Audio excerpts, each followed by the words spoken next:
The Opie and Anthony Show on XM 202, featuring Opie, Anthony, and James Norton. Can you hear me? No! Shut up! We're so excited to be back. Rabid radio retards. Wow, we're dummies. We're the only radio show that makes you want to hate us.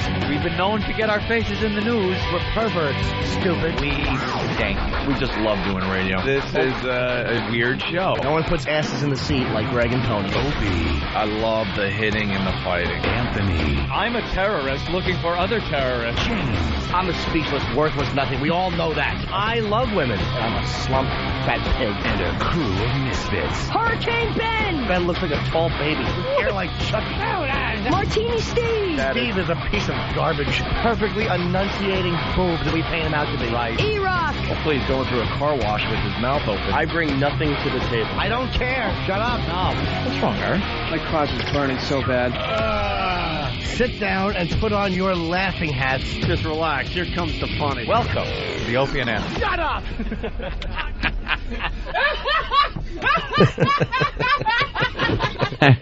But enough of this palaver. Let's get the show on the road. Right. Yeah, we got to get right into it.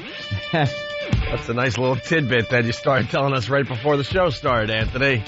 Good morning and welcome to the Opie and Anthony Show. We're going to get right into it today. Hi. The ONA virus spreading across America. Our phone number, 1-866-313-FREE. Your pals, Opie and Anthony, broadcasting from the greatest city in the world. Yeah, most people think it's for one reason, the greatest city in the world. Everyone just says that. We look at it another way. It's just the greatest city in the world because so much crap happens here on a daily basis that Opie was saying it in the office. 1 week, we have crazy homeless chainsaw guy hacking people apart in the subway. That was last week. That was last week. Old news. You don't Who even remember cares? that guy anymore. Why would you remember when you got crazy divorce blow up the building guy this week? This city is unbelievable. We have a collection of nuts and kooks in an environment that is very video game-like.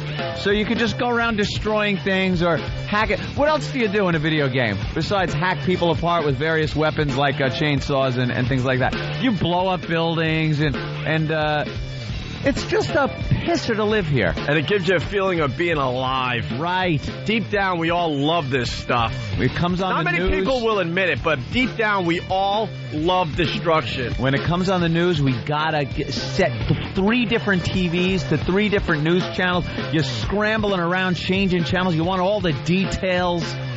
It's just because we enjoy this as human beings. By the way, what did I tell you in the office that I needed today? I can't supply that. I'm a heterosexual man. You ass. What did you need today? I needed everyone to tell me. Oh, that you were right. Well, look, they're already calling. Yep. Chris in Houston. Chris, what's going on? What's going on, boys? Just want to congratulate you on your prediction yesterday. Thank you, sir. During the XM show, this building explosion happened here in Manhattan. I'm sure it's national news, so I don't think we have to explain it too much. I said construction. Ann said construction. I said suicide attempt, and this dude wanted to take other people with him. And it was... Bingo! You said suicide attempt like 3 minutes after the explosion was announced. I was way off. I said hot air balloon crashed into it. Yeah. A Zeppelin crash. It's a Zeppelin crash. Well, I knew because I had a doctor's appointment, and he kind of tipped me off and said, don't show between... Today might not be a good day to show up to get your you-know-what scraped out, all right? Well, this guy, it just turns out... Can I start with the headlines? Please. We are so excited, obviously. Please. And I know you are, too, out there. Oh. People love this stuff. Don't say you don't. I have a special admiration for this guy now. Yes, absolutely. It might sound a little odd. Don't go against me yet. Don't jump the gun. Jump the gun. Thank you, Jim, with some more 1945 cliches. Right. And I think it's about time that, someone starts admitting that we, as humans, actually love this stuff. That's why the news covers it like they do. We love checking out war. We love war. War, destruction. We love car crashes on the highway. Carnage. There's not a person out there that when they're stuck in traffic forever because of a car crash, that when they get to the accident scene, they're hoping that everyone's okay and there's not much happening. You're hoping for the sickest crash ever. I don't look, by the way. You're not a looker? You know why? Out of principle. I hate rubberneckers. And if I'm looking at the accident, I can't look at the guy in front of me whose brake lights go on. And the second the brake lights go on, I hit the horn like a madman. Good for you. Like a madman, I hit the horn. And then when I get the arms flying up in the air that I see in his back window or out the window, I roll my window down and start yelling curse words and say, stop looking and drive. And then I use some bad language and sometimes racial epithets. And then I'm on my way. I was in the Belt Parkway one time coming home from Long Island through Brooklyn. And there was a woman who slowed down a rubbernecking accident so badly. I almost got rear-ended because she literally stopped from doing 55 to maybe 20 miles an hour. Do you just want to choke these people? I almost broke my thumb. I've never beeped. It was one of those little horns on the side, like chiclet horns on my old Saturn. Yeah. I beeped so hard, the car actually went... the horn wore out. I was like, all right. I've done that. I've done that. What are you beeping at? Yeah, very annoying, the rubberneck. All right, let's start with the headlines, okay? In order, New York papers of most boring to the best. New York Post, blast you. Divorce doc blows up city mansion. Blast you.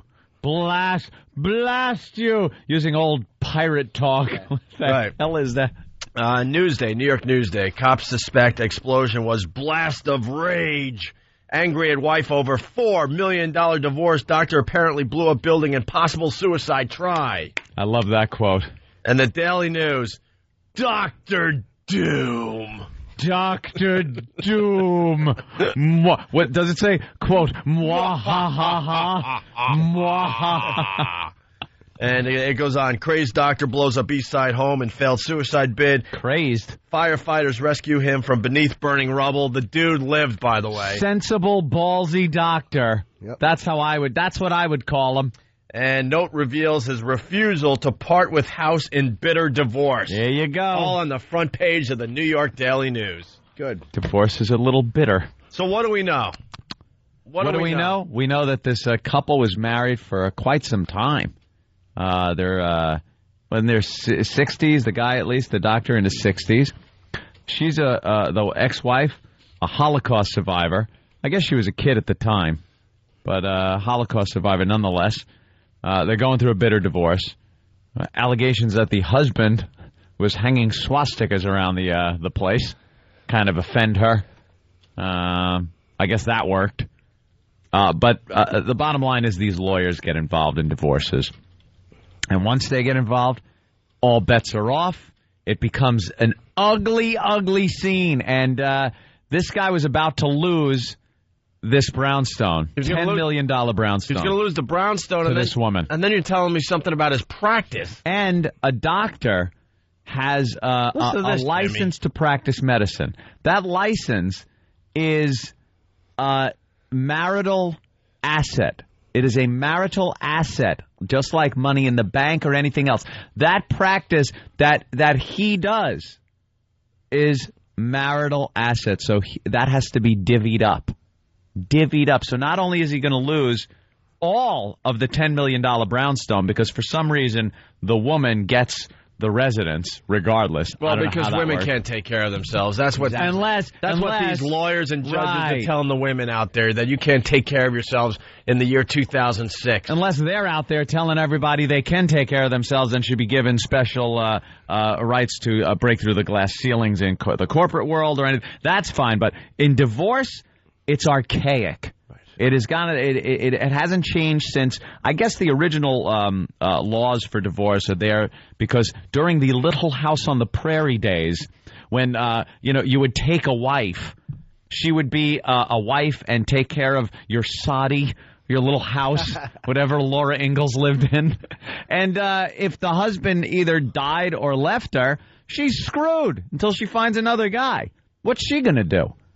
So the husband would have to, if he divorced, would have to take care of the wife. She couldn't do anything else. Well, in 2006, women are still saying, we can't do anything else without you men. Well, they're We're playing it both screwed ways. without you men. They're playing it both ways, though. As far as the divorce goes, right.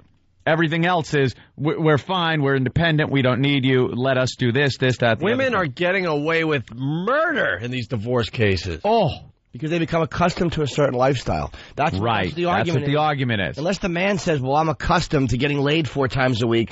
Right. So how about this? You come over and continue to take care of that for me, hooker with a ring, and then you can have the place. Bingo. Bert and Philly. Oh, okay, we get why Ant's on his side. Need I explain it further for West Palm?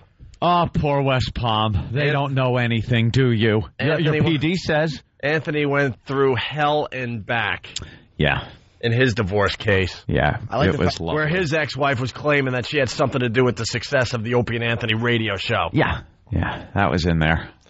Nice, good, clean fun. The divorce lawyers out there should die This guy said, for what they do to the men. He said, you're going to go from, he said to his wife, you're going to go from a gold digger to an ash and rubble digger. Yeah. Yeah. Brilliant. Oh, this guy's a class act. Brilliant. So And you know what? I applaud him today. yes. Let me play devil's advocate. I almost, in a way, understand why she didn't want to be around this loser. How do you blow up a building that you're in and live? Yeah. How that do is you pretty not? bad. What a zilch. That building completely came apart, and he's laying in the rubble, yelling "Help! Help!" to the fire I'm on department. fire, mister. You know why? There's a brick on my face. You know why? He was in the blast zone and he decided, wow, this is too crazy. Maybe if I move back a little bit, I'll still... Do you think, or was he like right near the gas? He probably got a little scared at the end and said, I'll probably Scared. still die, but it'll just feel better or safer if I die from the 3rd floor. Yeah, or we need something. I a don't little more info to come in during the coming days of where he was, how this Yeah. happened, how he lived. know. Yeah. Through Let me go to John in Chicago. John, what's up? Hey there, Jen. Yeah, hey man, how y'all doing? Opie, first of all, I want to say you're my favorite. I even named my son Christopher Gregory. Ew. Oh, My mom hated Gregory. That's why my name's Greg. that's officially. adorable. My dad's name is Gregory too, so y'all got a double thing going. But anyways, I want to call you out. I think you need to watch your tail. The cops probably gonna be after you, Opie. Yesterday you called it a suicide attempt. I think you might be involved, buddy. I did call it like right after we saw it on the news. He's got an alibi. He actually mentioned it before the building blew up. I mentioned it on the walkover. Yes, you do. I mentioned it to Anthony and Jimmy. I'm like, you might want Keep your eyes over there. to Watch listen this. closely. Dude, watch this. All right, y'all. Have a good one. Bye, mister. And by the way, Coke Logic writes, if Opie was right about the building, then yes, the Chinese may really be coming. Yeah, now you got to pay attention to everything he says. All right. Could be right. Should we get right into some audio here? Please. So the doctor was going through a bitter divorce. Bitter divorce. And it got his to lawyer, a point he just had it. and she apparently has. What's her lawyer? He's one of the biggies. Oh, really? Starts with an F. Ralph Felder. Oh, that Oh, dude. this guy is like the divorce king. You never want him knocking on your door. There's 2 lawyers you don't want coming after you. Him and the one that came after me. Stupid, fat Dominic Barbara. Who has to pay the disgusting lawyer's fees? Oh, the husband. The husband has to write a check. When it comes to money in a divorce and custody battles, you're right. Women are still back in 1910. Thank God we It's didn't so have children. unbalanced, but we all just accept it. These divorce lawyers are getting away with murder. The judges know it's not fair anymore. I thank the dear Lord that I never had children with that woman, that I would have to still have some type of civil contact for the kids, for the children. Ugh.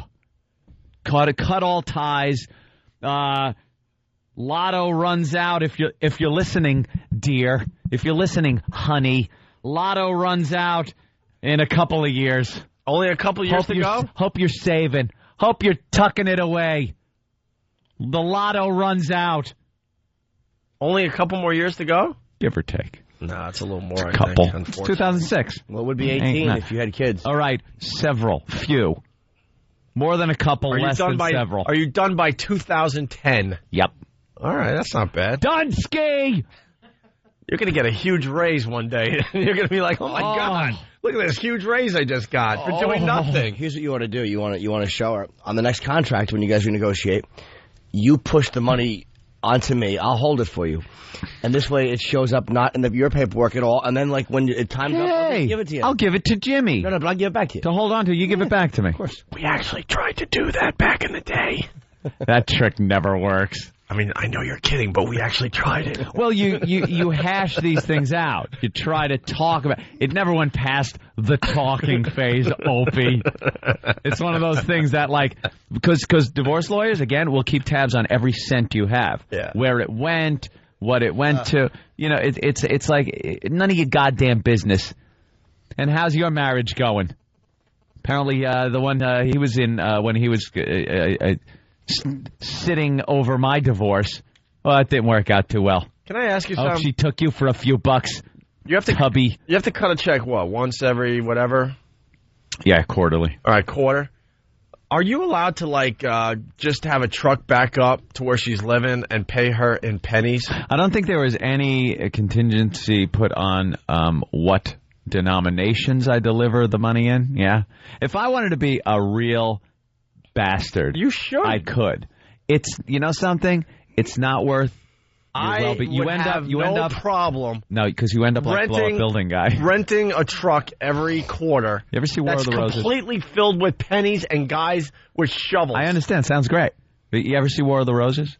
Yep. It just escalates. One side does one thing, the other side does the other, and I saw it happening. And I think a lot of people that have been through divorces see it happening like that. So you just at some point have to take a breath, sit in the lotus position perhaps. Get your rowboat. And a cinder block. Take the old bag and little Connor out to Modesto for a little cruise. No kidding. Hey, by the way, really fast, Bill from Waterford, he helps the show out every morning. The irony of this case is that this guy was a suicide bomber, but the news won't call him a suicide bomber, so they don't scare the public. Well, but they'll cover this news story as if it was 9/11. If they called him a suicide bomber, we would rip into the news like crazy. Forget about it. Yeah. This guy was a guy who wanted to kill himself and take the building down so the wife wouldn't have his practice or the building. Which, you know, I don't know. Wouldn't she get the insurance money or something? I don't know how that works. Perhaps, and I hope we find out that he canceled the insurance on the building and himself before he did this, because that's brilliant. He seems like a pretty smart guy. Yeah, he really does. Pretty sharp fella. He had it and just wanted to end his life, end his misery, and make her suffer in the end. How long were they married? Third time he tried to kill himself? Oh, my God. This is the third time? This guy stinks at it. I don't think he's a zilch. I think this is what happens when you're in these bitter freaking divorce cases. I mean, how do you not get it right? He's trying all these awful methods. One time he threw marshmallows in the air and he hoped they would fall on him to death. What a jerk off. Just get it done already, stupid. Now you got no house. Held his breath. Look. He held his breath and he fell into a pile of hot dogs hoping they would drown him. The way to do it is do the whole gas thing. Mm-hmm. But before you light the cigarette or whatever, you inject yourself nicely with some of the stuff you got laying around the office. Yeah. You're dead, then, you know, as you're fading out, you light the cigarette. Goodbye. Yesterday's horror came after 2 previous suicide attempts by Bartha, an emergency room doctor who worked at Lenox Hills Hospital. Last year, he was discovered barricaded in his basement, nearly unconscious after being overcome by gas. So I feel sometimes in this very studio when Jimmy gets a little nervous and gets upset stomach. No, it's sour stomach. Oh, sour. My stomach gets sour. And several years earlier, he locked himself in his office and tried to do himself in by setting off an insecticide bomb. All right, this guy does stink as far as killing himself goes. This guy is an attention-seeking fool who married a drunkard. I've had enough. He's trying to kill fleas and himself at the same time. I mean, bug bomb. What an ass. A letter and 2 words. R. Bud Dwyer. By the way, a lot of people... That's a man who knows how to take the gun by the handle and shove it in your mouth. A lot of people are pointing out that probably no insurance money. Oh, because of suicide. Well, and you're blowing up your place. Yeah. Yeah, think about it. The insurance company's going to at least dispute that for years. Of course they will. We're not paying. The guy blew the place up. Wow, you're right. Very good. So maybe this doctor is pretty smart after all. What awful methods, though. He set off a decon bomb in the house. Schmuck. There's a bunch of dead bugs laying around him. Yeah. Damn it. Still here. Maybe he should call Greg Opie Hughes and drop a few of those at his place. Yeah, I'm just going to find him dead with his doctor nose in an electric trap in the kitchen. All right, listen, now we got to take a quick break. When we get back, we'll get more into this story. We got the audio. It's great. Yeah, because the news, again, this is a combination of a great divorce story, action story here in New York, and the stupid news and the stupid people they interview. Yeah. So, yeah, we'll do that. We're just queuing up a little bit. Yeah, Eric ran. I've never seen that before. It was kind of... What happened? West Palm, I got to tell you, Eric works really hard for the radio He program. certainly does, but that was awful. He just needs to get more sleep at night, and then he'll be okay. Anthony Wedding Planners, we go to break. I love this thing. Oh, yeah, this words of wisdom, Lloyd. Check this out, and we'll Words of continue wisdom. with the Opie and Anthony Show.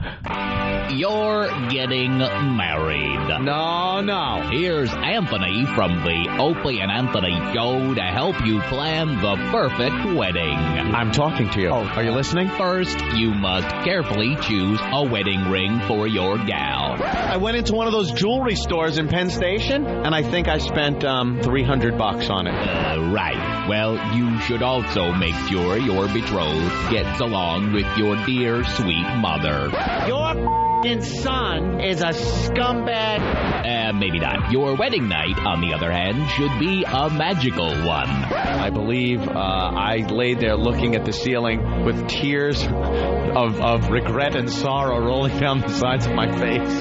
Just follow these simple steps and you'll have the perfect wedding. Just like... I got nothing. I was shocked. I was horrified. I was broke. Hopeless. What did I get myself into? It only took 9.5 years for me to leave. Never marry a wife. I was a broken, beaten man. And I had been married for 6 hours.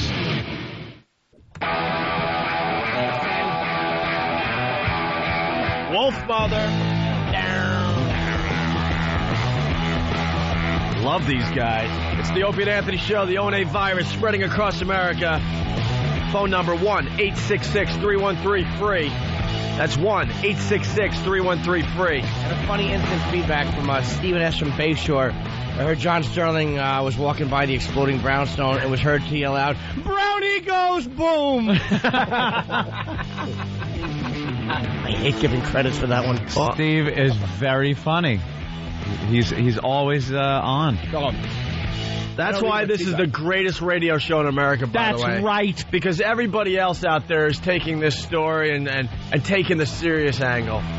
We say, ha! Bravissimo. To the rest of the radio hosts out there. The real deal is we applaud this doctor. Unfortunately, some innocent people got hurt. And I understand that. I take that part of it very seriously. Collateral damage. But as a guy, we kind of understand what happens. Anthony understands what was going on here. What pushed this guy into this situation. And you'll hear during some of these stupid interviews that the news does, people saying, "This I don't believe it. This guy's a rational man," and blah blah blah. They call him a nice guy. That it doesn't matter. Take the nicest guy in the world and put him through that situation, and he can turn into a potential murderer or this suicide guy blowing up property. You always hear about things like that. You were getting there. You were losing your mind. How many years did your divorce take?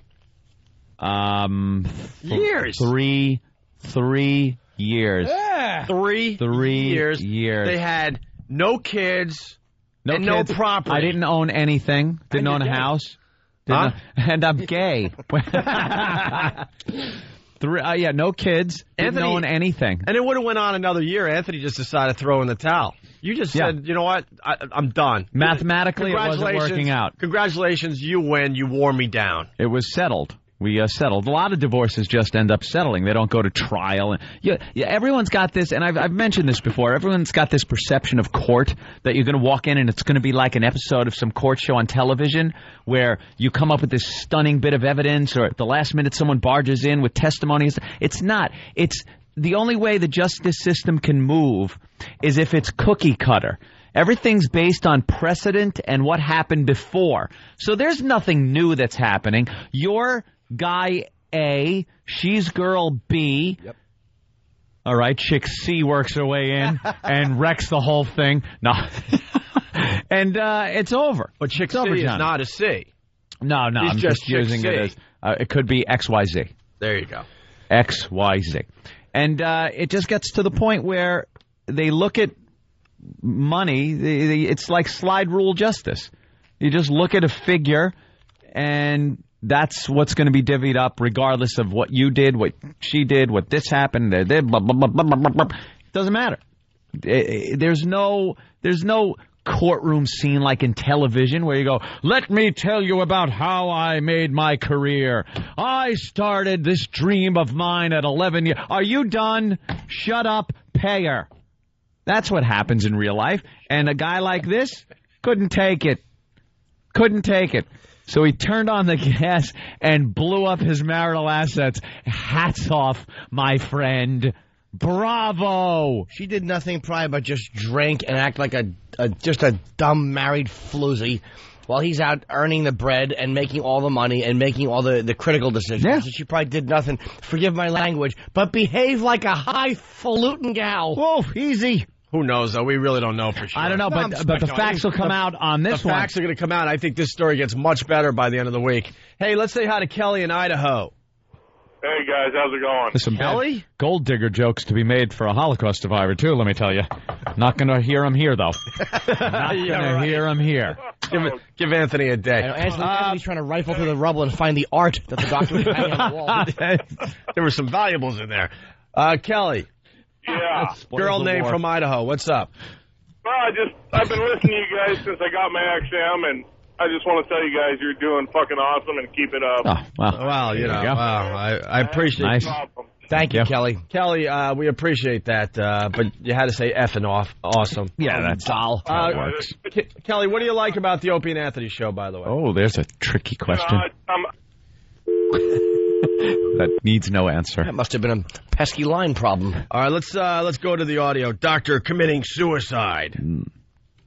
And he didn't get the job done. No, he And didn't. now he's even in more Third hell. time. 60% of his body's burned.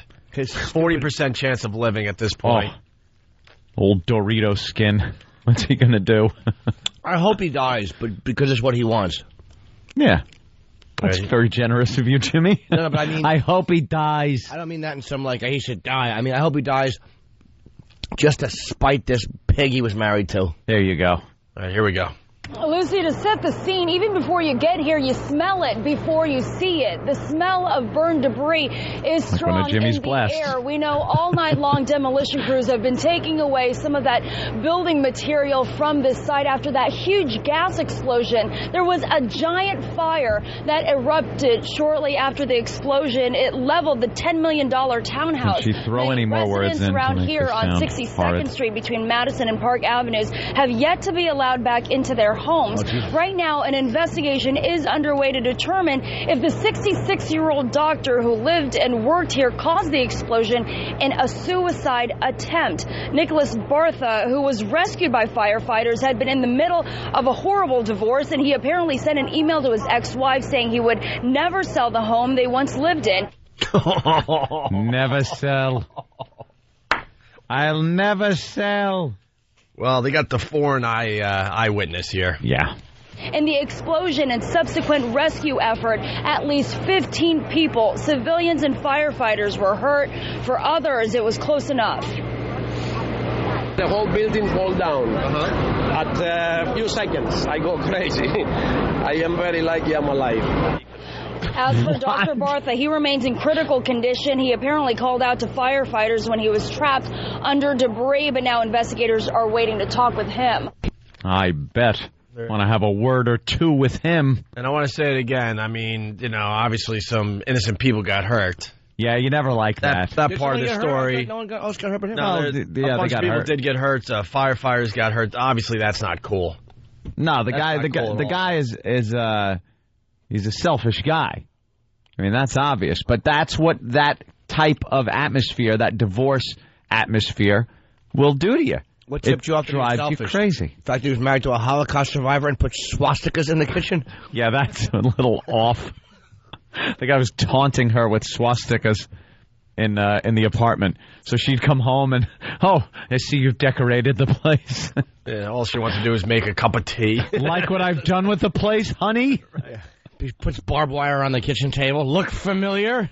She just wants to relax and have breakfast. Wouldn't it be funny if she was just a nice lady and he's just a creep? Yeah, that could be. Somebody print up the instant feedback. Some more John Sterling lines are coming in. Oh, no. They're fantastic. And Jimmy does a great John Sterling impression, so we want to exploit that today. More audio from this fine story. Here in Elmhurst, Queens, is the satellite office for a doctor who shared office space with Dr. Bartha. And this doctor... Wow, close call. ...has an email that clearly says that Bartha set this fire intentionally and explains why. But not everyone agrees with that. What they do agree on is they're shocked. Horror. I couldn't believe it. Is it horror? That's the reaction from this scene from a friend and fellow physician who shares office space with Dr. Nicholas Bartha. Paul Montia, M.D., received a copy of the 14-page email that Dr. Bartha sent to Bartha's wife's attorney and to people close to him. It left this internist with this conclusion. This is related to the divorce. So you're completely convinced this is a suicide attempt? No question. Did I say the firefighters?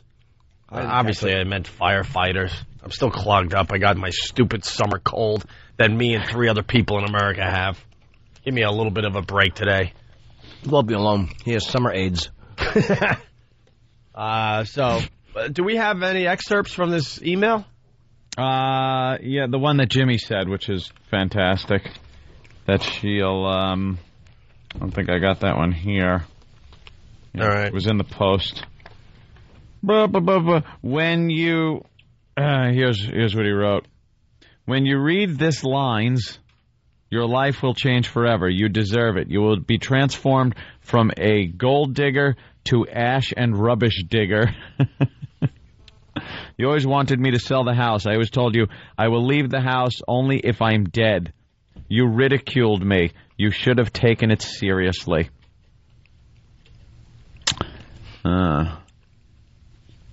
In the rambling missive, Bartha, 66, also chastised his ex-wife for forcing his hand by fighting for a multi-million-dollar divorce settlement. Cordula, was that her name? Yeah. Well, at least she had a pretty name. Yeah. Cordula. Sounds like part of your brain. Yeah. Cordula. The Cordula lobe came off behind the Stemmons freeway sign and wound up on the car. On an all-new house. He must fix this woman's Cordula. What will House do? House blows up his house. On an all-new house. His wife's oblongata Cordula. She came in with a hangnail and left with a swollen Cordula. That house must cure. Hate that show. Up for an Emmy. Cordula, with this you disinherited your children. Now Joanna and Serena have good reason to sign the strap hanger and rent stabilization petitions, suggesting that by demolishing the house, he would be dooming his 2 estranged children to financial ruin. That's a good 66-year-old selfless father. Yeah. Wow, he's pissed at everybody, though. To his 27-year-old clothing designer daughter, Joanna, he wrote, "You can now forget having a fashion store." Aww. And he said Serena, 28, the family's aspiring pastry chef and cook, could abandon her dreams of opening her own restaurant. Wow. This guy is bitter. Bertha's often irrational ranting ended with another final message, a very final message to his ex. Cordula. Oh, yeah, Cordula. Yeah. Oh, you are going to get some tonight, Cordula. You like that, don't you? Yeah, you're a hard bitch, Cordula. Cordula. Ooh, Cordula. You're a dirty, filthy Cordula, aren't you? Cordula? This guy's a scumbag, too. Cordula, my further staying alive does not make any sense. Life passed me by, and I could not achieve anything I planned. Or everything I planned. Oh, yeah. He mentioned the site of his beloved townhouse, noting, "I hope There will be a memorial built on the place in the memory of Eastern Europeans who were betrayed at Yalta by President Franklin Delano Roosevelt. Oh, wow. Okay. Wow. Right. This gets better. Hey, you think they're actually going to put a plaque to Eastern Europeans over there? Yeah, the Nazis, the Stasi. Let's just put them the KGB. Nah, it's going to be a high-rise and no one's going to remember in 5 years. He denounces everything and everyone from fascists and communists to Jane Fonda and political correctness and makes it clear that the forced sale of his house was the spark that turned him suicidal for the third time in recent years. He recalled his childhood in Romania when his family was forced to hide in a cave to escape the Nazis, and later after the war when their home was seized by communists. He said his mother was obsessed to get back our house, but she never did. And, hey, John, I heard someone, Parker, someone from Special F from Whackbag. Parker, Ford, PA. Yeah. I heard Sterling say, a floor to ceiling and a basement to rooftop. That's for the New York audience, by the way. This guy apparently... I can explain that one, West Palm. West Palm, sorry. Sorry, you don't get the explanation on that one. So apparently he was going back. He wanted to file divorce in 1980, but changed his mind because of the children. See? The children. This guy could have been out of it in 1980. But the children... Someone from their mobile device. I love this guy. What a bitter F. Yeah, this guy's just miserable. Now he's even more miserable because he's all burnt up. But in November 1999, he said child-rearing issues caused a major rift between husband and wife. See, what was I saying yesterday? What was I saying? Bartha claimed Cordula refused to control their now-grown daughters. 2 years later, Cordula Bartha moved out and filed for divorce. After a trial, she was granted divorce on grounds of cruel and inhumane treatment, which, by the way, is another great thing in New York. You need a reason, and they only give you like 3. Cruel and inhuman, adultery, and no sex for a year. Well, they said that there was a problem with they didn't agree with the way the children were being reared. She said to him, please, just stop doing it.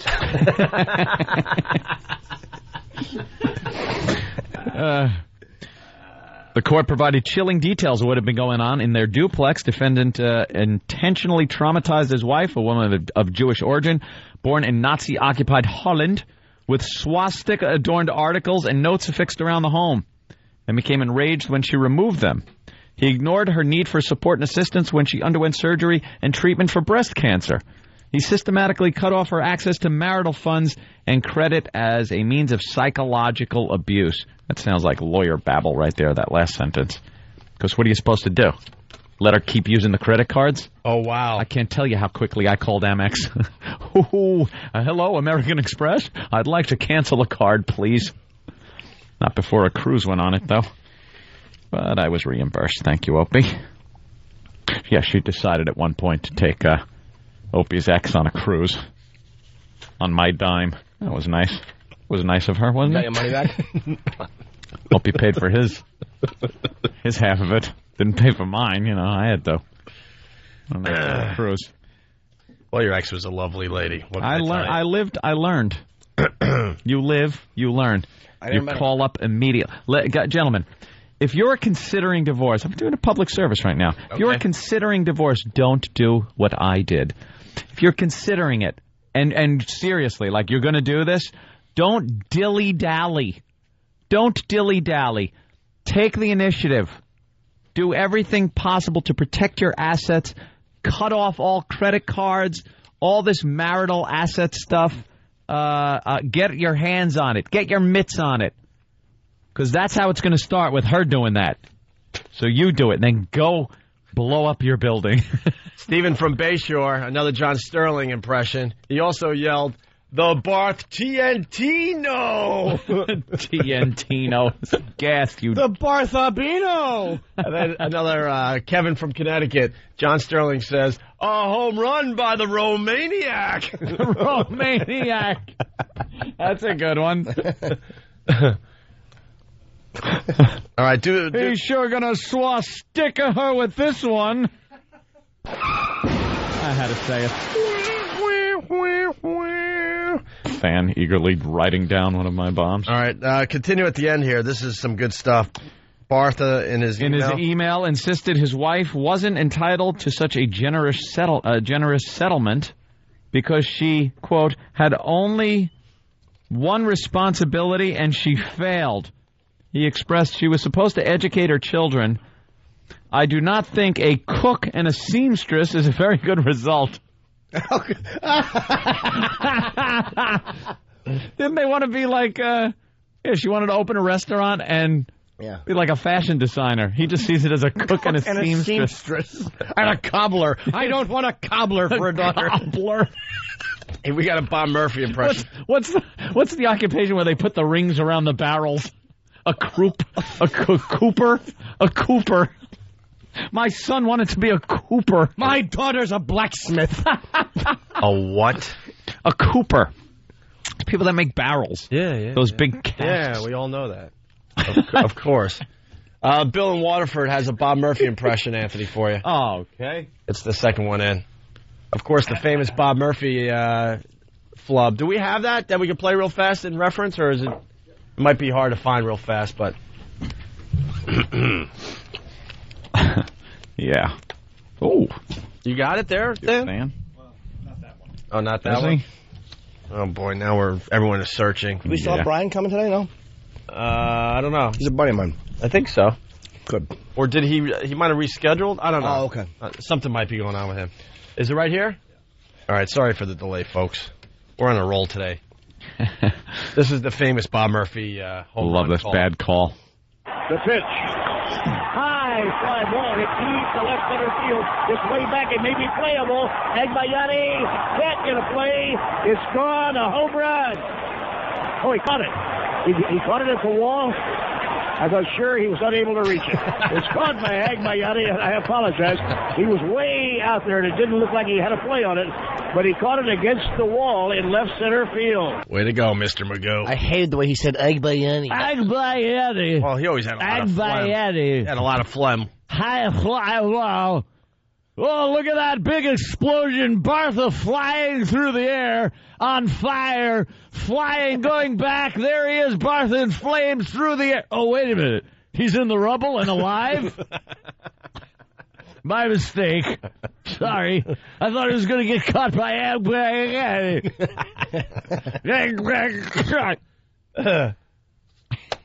All right. Who's that one dumb man announcer who always does, "It's out of here"? What's his name? They all stink. They all want that big catchphrase. But they say he's like really good. Like he's the one. He gets a lot of respect. Well, John Sterling's good until he starts with that crap. I know.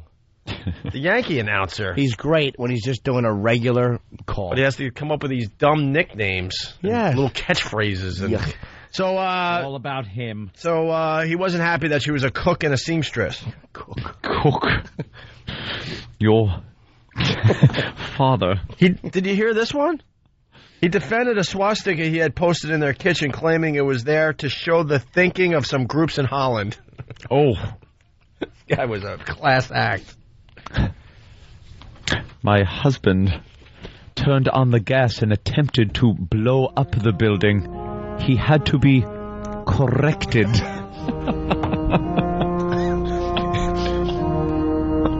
Walks in, the husband's got the bunny rabbit ears on, kneeling in front of another gentleman. Doctor?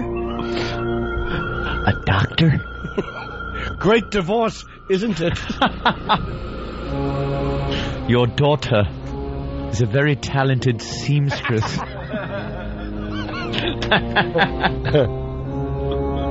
Hey, doctor, you hacked your daughters up into little pieces, didn't you?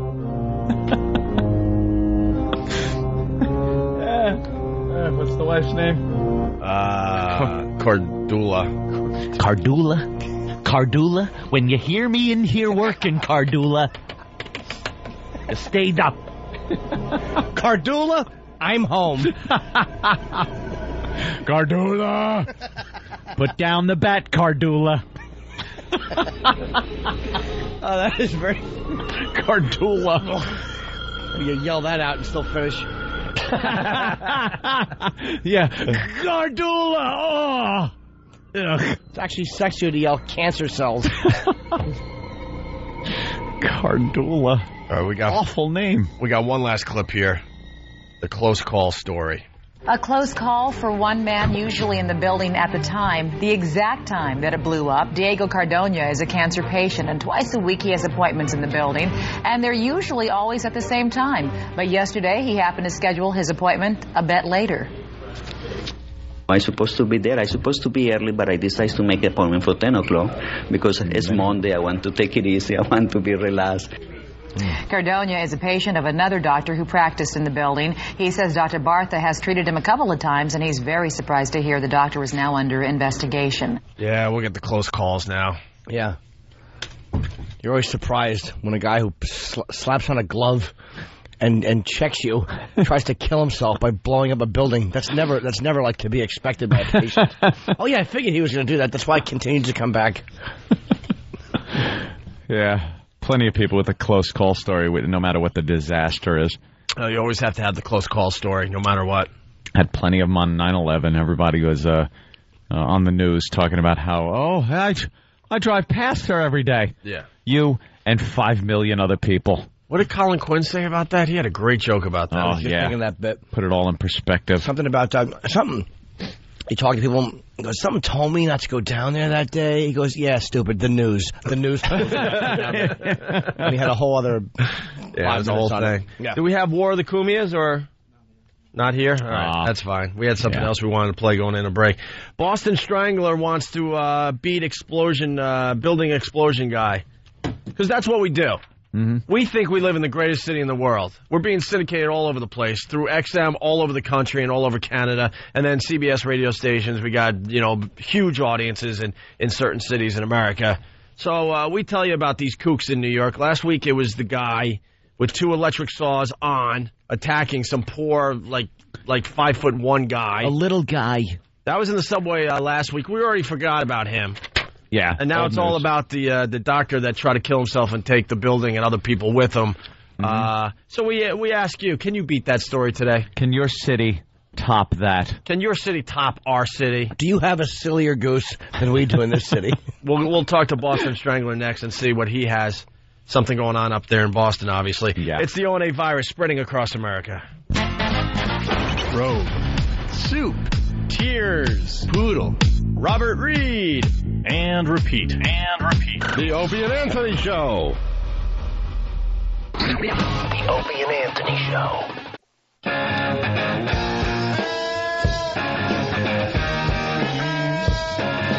A very busy morning today on the Opie and Anthony Show. Oh, it's a virus, all right. Let's say hi to Vinny in New Jersey. Vinny, what's going on? Gentlemen, hey, did you hear what, going back to the World Cup, what the Zidane did when he headbutted the Italian guy, what the Italian guy actually said to him? Oh, right. Did you hear what he said to him? No, I think it's, I just saw something on TV, so I figured there was more to this story. Some type of racist remark. Well, first of all, Zidane he's not really born in France. He was born in Algeria, and his parents emigrated to France, so this Italian guy allegedly said to him, he called him the N-word, and he said that he's the son of a terrorist whore.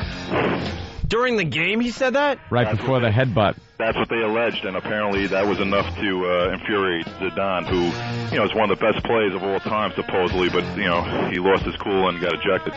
Yeah, the guy said it to him, so he got ejected? Yeah, well, of course he did. Apparently, they don't really care that much because they gave him, like, the equivalent of, the MVP? They gave him the golden soccer ball or something? Who's the guy from Italy was the best player that got kicked out? No, the guy, French dude. Yeah, the French dude is one of the best players, and he got the MVP, but I guess they must have voted on that before. Yeah, because everyone couldn't understand why he would headbutt the guy. Obviously, that would be, awful for the team, but it was a racist remark, and he couldn't help himself? That's what I'm hearing. A lip reader who studied footage of the incident told Britain's Daily Mail newspaper that Materazzi called Zidane, the Italian equivalent of the N-word. Italian equivalent. That's like that is the N-word. At least growing up in my house, huh? Hey, come on, abaracadoosh. They probably call them a canoe. Get out of here. We're going to eat on the air today and talk about the meatball. Yeah. Oh, yeah. Laughs all around. That'll be like, I guess, Anthony going to Jim Norton, that he's a ankle-grabbing pillow chewer, and then Norton going over there and headbutting Anthony. Well, why would Anthony say something so hurtful? Yeah, it's hard to lip read Jimmy while we're kissing, too. That's right. A couple of men smooching, making eye contact. Anthony likes when I kiss his mouth and hold his elbows at the same time. Who doesn't? You guys are the best. Have to make it so sexy, Jimmy. Even insulting the French champ's mother, telling him, and this through a lip reader, "We all know you are the son of a terrorist whore." Wow. Zidane's mother reportedly is seriously ill. She and his father, both Algerian immigrants, struggled to raise 5 children in the southern port city of Marseilles. That's pretty wild. I didn't know that. So thanks for bringing that to our attention, Vinny. All right, guys. All right. Bye. That's something, though. You got to keep based it cool, on lip reading. They've been doing that in sports since sports started. Yeah, see, I don't think in this country you can headbutt somebody like that or do something so illegal on the field or court or wherever it may be and then come away with the MVP. Even if it's voted on beforehand, I think they'll take it away from you. Right. That's how overly sensitive we are here to violence. Wow, there's a huge crash in Boston this morning. In the tunnel. In what, the Ted Williams Tunnel? What happened? Boston Strangler. Morning, boys. What's the deal with that big, huge crash in the tunnel up there? Well, last night around 11 p.m., a 10 by 30-foot section of the concrete plummeted down from the ceiling of the Mass Pike Tunnel. Yeah. The connector between the Pike and Logan Airport, and killed a woman in the car. And today's headline in the Boston Herald is, you ready for this, boys? Yeah.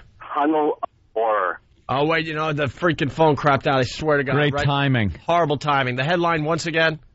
Tunnel of Horror. Tunnel of Horror. Tunnel of Horror. We got you beat today, Boston. Dr. Doom. I don't know, but we had a death. Unlike... Yeah, we had a whole building blow up and no one died. Right. Collapsing construction does not, I mean, it sucks, but it happens. That doesn't top a doctor blowing himself up. So Cordula doesn't get the place because she raised a seamstress. And that Ted Williams Tunnel has been leaking and falling apart ever since they completed the damn thing. Maybe if a little money went into the tunnel and not into a bunch of construction guys' pockets. That's Anthony talking, by the way, Boston. Hey, I don't care. I speak the truth. I support all construction workers in the Boston area. Thank I support the construction workers. It's just some of the people like to maybe sit there with a truck running for a few hours while their pockets get full of money. That's right. You want to hit them, you have to tug on their purse strings. Ooh, that'll show them. All right, Boston Stranglers, thank you. That's all I got in fullblowneats.com. Thank you, boys. All right. I don't know if that's going to make it through. No, it won't. Maybe not. Why would you blurt out a website, you goose? They dump them. So no one's going to beat our crazy story here in New York today. That's a good one today. That is a good one, but... That's unlucky lottery, we call that, what happened in Boston. Unlucky lottery. When you're just driving and, that piece of the tunnel could have fallen in front of the car or behind it at any moment. But it decided right when the car was underneath it. Unlucky lottery. It's like when one of those huge boulders on the side of one of the highways been sitting there, probably looked at a dinosaur at some point. Yeah, dinosaur. Saw a mastodon perched on top of the mountain. That rock had been there since then, and decides when you and your family are driving under it, that's when it's going to roll down the hill and roll over your car and kill your family. That's unlucky lottery. You know what the odds are of that happening? It's a rock boulder. It could be more than that, Perhaps Jim. more than that, gentlemen. Eric in Colorado. Yeah, I got to call Professor Anthony out. Yes? Oh, no. It's not Marsalis, it's Marseille. Oh. Ew, who said Marsalis? Anthony. Marsalis Wallace. He's a great guy. I didn't know. Marseille. Marseille? Yeah, Marseille? Marseille. You say Marseille. I say Marseille. I say Marsalis. And hey, when I order chicken Marsala, where's that from? not from France. Eric, in the end, does it really matter? Yeah, who cares? Good point. It really it's doesn't. French. Will any of us ever be there? Do you think I care about how I pronounce French cities? I will never go to their filthy, filthy country. Hey, I got a... Eric, you're the son of a terrorist whore. Stop calling. Read your lips. Yes, Eric. Hey, we had a guy here in Colorado on Saturday. He went hiking up in the mountains, and a 4-ton rock fell off a cliff and crushed his car. He watched it happen. Oh, that's lucky lottery then because he wasn't in it. Yeah, very lucky lottery. Well, yeah, it's lucky but unlucky because the guy's like, what am I going to do for a car now? I understand, sir. All right, thank why you, it would sir. be unlucky. You didn't have to go through his thought process. And now the guy's like, I'm going to have to go buy a new one. You know, I'm going to have to call my insurance company. It's going to be a tough one to explain. I like the fact that I said, no, that I corrected him. I said, well, that's lucky because he wasn't in. He goes, well, but it's unlucky because the car got crushed. Yes. Thanks. I never thought of that angle. Thanks for explaining Why it. don't you die? Jackass. We got the latest blown home run call. Ooh. Pirates, Phillies playing, and this is what happened. Did he catch it? Yep. He caught it. No. Oh, man. boy, Aaron Rowan looked like he caught it. I bet he did. For both of you to sound like jackasses. He caught it! Oh, no. Was the no that he didn't catch it or that they made the call that he did catch it? Were they more disappointed with themselves or I think the it's play? A little of both. Yeah. No. We're idiots. Yeah, we're just dummies. We're the highlight reel. Oh, no. All right, we got a little inner city, not inner city. We got a few cities fighting right now. Mike from Long Island. Mike. Hey, fellas, how you doing? This is what we love about a syndicated radio show, by the way. Every once in a while, we have to explain this to West Palm Beach. Cities will actually start attacking each other on our show, and we sit back and enjoy it. Yes, Mike. Well, I will say, of course, some jackass from Boston is going to call and say that they had the most exciting story. Why don't they think they have the most exciting story? They're the worst case of second city disease I've ever heard of. Second city disease. A building fell down in Manhattan. A little bit of a rock fell down in a tunnel, and it's a big story. Get out of here. Those guys are losers. All right. Blown up building sucks. Blown up building sucks. Yeah, we get it, Cordula Boston. swallow, yeah. All right. Chester from Missouri. Yes, Chester. Yeah, but I had a friend of mine. I got two stories for you. I got a friend of mine, his brother tried to kill himself once. Yeah. And he put the gun up to his head. When he pulled the trigger, the bullet went between the skin and the skull and went up the other side that way. He lived then. And he was like in a coma for a week. Oof. And then the second one is I was driving to Pennsylvania, I drive a diesel. And Of course you do. There's about a 300-pound black lady. Me and another driver's come up on this bridge, and she jumped. When she jumped, she landed about 200 feet in front of her truck, and she bounced twice and lived after that. She lived?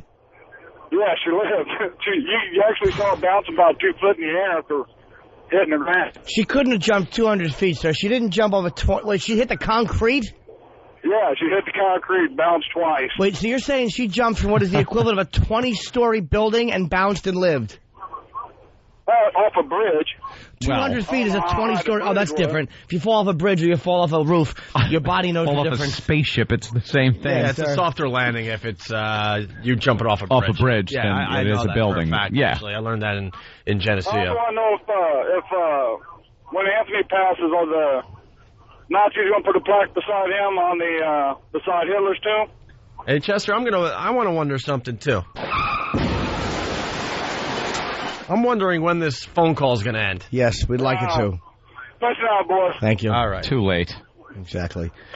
She jumped off a 20-story building. Did she? Yeah. Mike in New Jersey. And bounced, really? No, she's dead.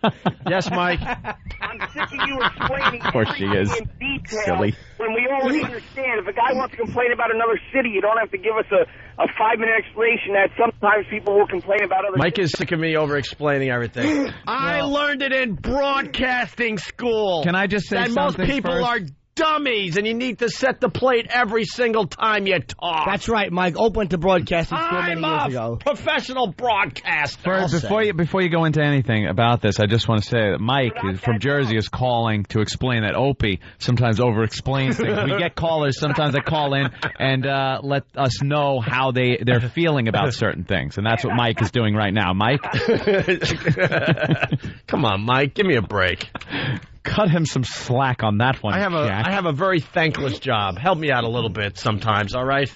I can't stand it. It takes forever to get through funny parts by explaining. Well, sometimes you gotta re-explain things. I could explain the ins and outs of radio if you would like, but it would bore the audience to death. No, it wouldn't. I'll tell you this much though: every 15 minutes, you got an entire new audience listening to you. That's how it works. And some of those people don't understand some of the storylines and don't understand that we do get off when the cities fight each other. Oh, we got audio of building explosion, Doctor. Yeah? Yeah, in the hospital when they offered him something to drink. No, my health doesn't allow it. Oh, so he's still not feeling well. Do you have food all right? Food, all right. Try the wine. I'm pleased you appreciate good wine. Victim of the modern age, poor girl. She was very badly raped, you see. You see? How do you not love that clipped speech? The doorbell. I suppose you better let him in. Clockwork Orange clips. Thank you, Than. That guy's voice is so freaking creepy. See? Yes. All right. No, my health doesn't allow it. Health. He's all health conscious in a wheelchair. The raped dead wife. The big lug that carries him around. Stupid Darth Vader carrying him. Oh, Connecticut wants in. Oh, that's cute. Kevin from Hartford, this is cute. Go ahead. Yes, Saturday night, New London, Connecticut. We had 27 people run down in a fireworks display from the car that went out of control.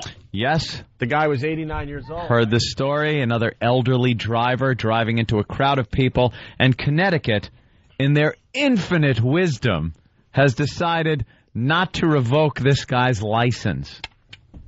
Old people really stink at driving. They are really, really bad at driving. Well, years ago. And the Asians are good? Well. Years ago, Attell said, and I don't remember where he said it, but he was talking about old people, and he said we should use them for fuel. David Attell. Here's the story Kevin's talking about. An 89-year-old driver could face charges for accidentally plowing into a crowd at a festival in Connecticut. It happened in New London Sailfest. Robert Lane drove his station wagon into a group of people. The preliminary accident report states Lane may have had a medical condition that impaired his driving. 27 people are injured, none seriously. Victim of the modern age, poor girl. And now you, another victim. Should you really be driving? No, my health doesn't allow it. The old guy, he did have a condition that enabled him to not drive well. It was called cadaveritis. He's actually more dead body than he is living virile man. Living tissue. Just give him a pillow mask. Kevin? Yeah, old people are constantly doing stuff like this. The doctor that blew himself up in the building, still better. Yeah, beats 89-year-old You always hear about old people running people over. And they use the same excuse. I don't know what happened. I hit the brake pedal and the gas went. Has that ever happened to anybody under, 70? It happened to Ford once on the first model, and then never again. First one.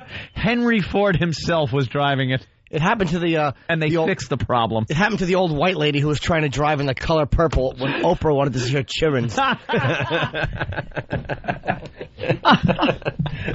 don't know him. Guilty Spark from Hop Hog. Oh, no, it just updated. Where is he? From a website we can't talk about yet. Old people are no good at everything.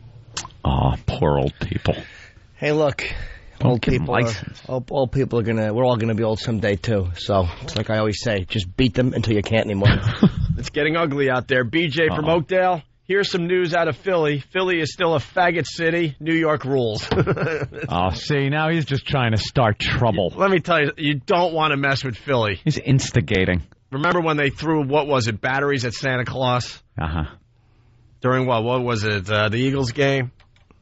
Threw batteries at Santa Claus. They're brutal down there. Philly can be a real animal town, man. I'm not messing with Philly. And I like how they decide, when their buildings blow up, the police are doing it. Like when they blew up that building. Remember what was that organization? Move, they were called? Where they sure moved them. There's some organization called MOVE, and they shacked up in some building, and they were talking about squatters' rights and all kinds of stuff. And the police threw something in there, and boy, it sure blew them all out of there. They moved all right. I love the name of that segment on WB11 now. On Call with Dr. Steve. Dr. Steve. Let me put this glove on. Doc, why? My eye hurts. Yes, bend over. I'm not taking my rings off. They're good for... Let's go to Steve, the trucker. Steve. This exam can save your life someday. Stupid palms up, idiot. Steve. Yo. Hey, Steve. What's up, guys, man? I worked in local news for 15 years, and the pathetic thing about all this is that, you know, a lot of these stations, especially around the Midwest, they can't compete with the Big Apple for the sheer genius of a guy trying to commit suicide by blowing up a building. So they're going to try to localize the story somehow by saying that Cordula's brother's sister's former roommate's haberdasher went to community college in Dubuque for 4 months, and that's their local story. Yeah, it's ridiculous. As bad as the local news got there, it's even worse in the Midwest. It's called the local angle. All the big stories, you got to have the local angle. Yeah, the consultants that tell you to do that are absolutely retarded. Oh, they're the worst. We call them, what do we used to call them? Insultants? Insultant. When the insultant would come in and try to tell us how to do radio. Consultants are we had to deal useless. With that. I have an idea. Useless in radio, useless in TV, useless in any business out there. They got to justify the $5,000 that they're charging to come in and tell you suck. You're going to pay for them, Jimmy? Let's get a consultant. CBS could do it and have a consultant come in here. And then we could just humiliate them. That sounds like a lot of fun, unless you've been through it. Yeah, we've done the consultant thing. This guy would come into Worcester like once every 6 months, and then sit down with you and tell you everything you're doing wrong. Because if he came in and told you how great you were and how good the show was, he's out of a job. Wouldn't need him.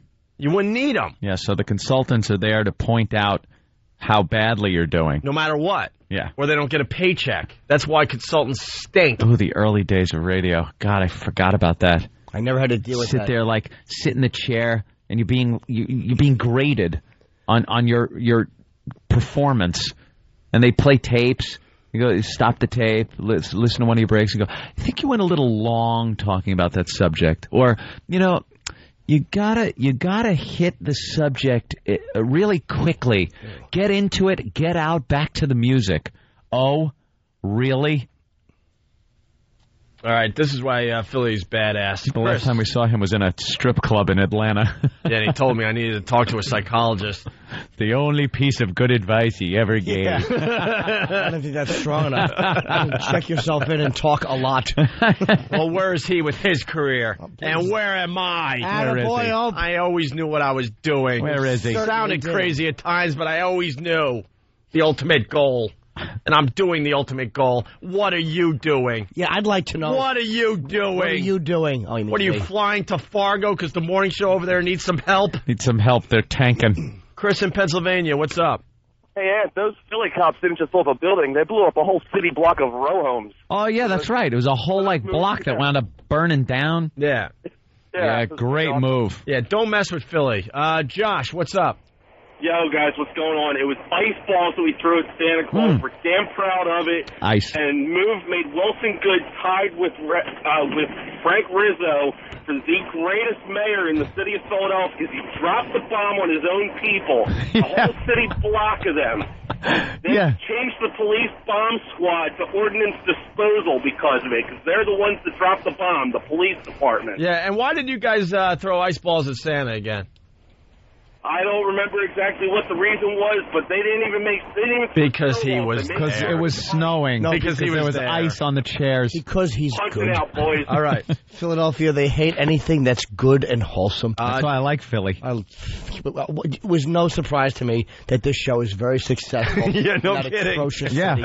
They're all just mean-spirited jerks. They're just nasty people, and we love them. Dan in Philly, what's up? Fit the show perfectly. My tickets sell faster in Philly than anywhere else in the country. Because you're a despicable human being. I do incest humor. They can't get enough of it.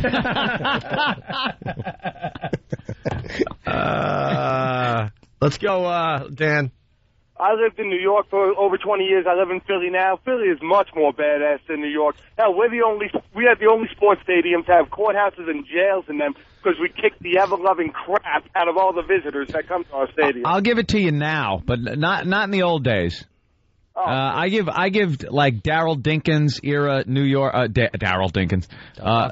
David Dinkins. Daryl Dinkins. Didn't he play for the Mets? Daryl Dinkins. David Dinkins. New York. I give higher marks in violence and genuine creepiness than Philly. There was come on. Let's think back. There was some wild stuff going on in New York City back then.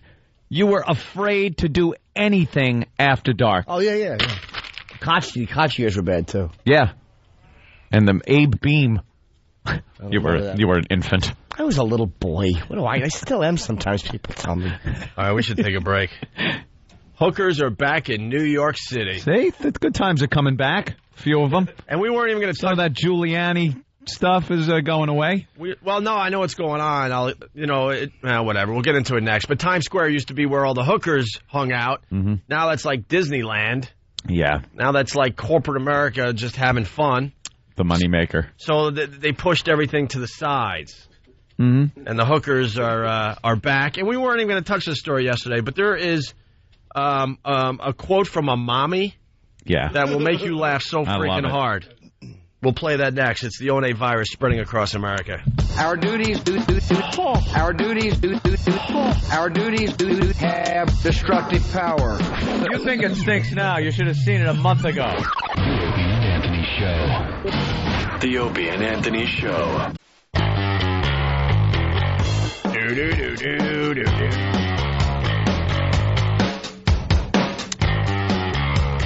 Want to thank John from Boston for being a buzzkill today.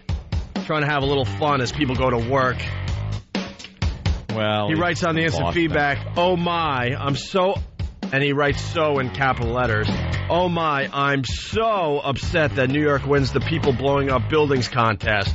You could keep that, and before you ask, you could keep the airliners crashing into buildings crown too, jackasses." Fine, if Boston keeps we don't screen people when they go through the what is the word? I'm so stupid. Airport security. Thank you.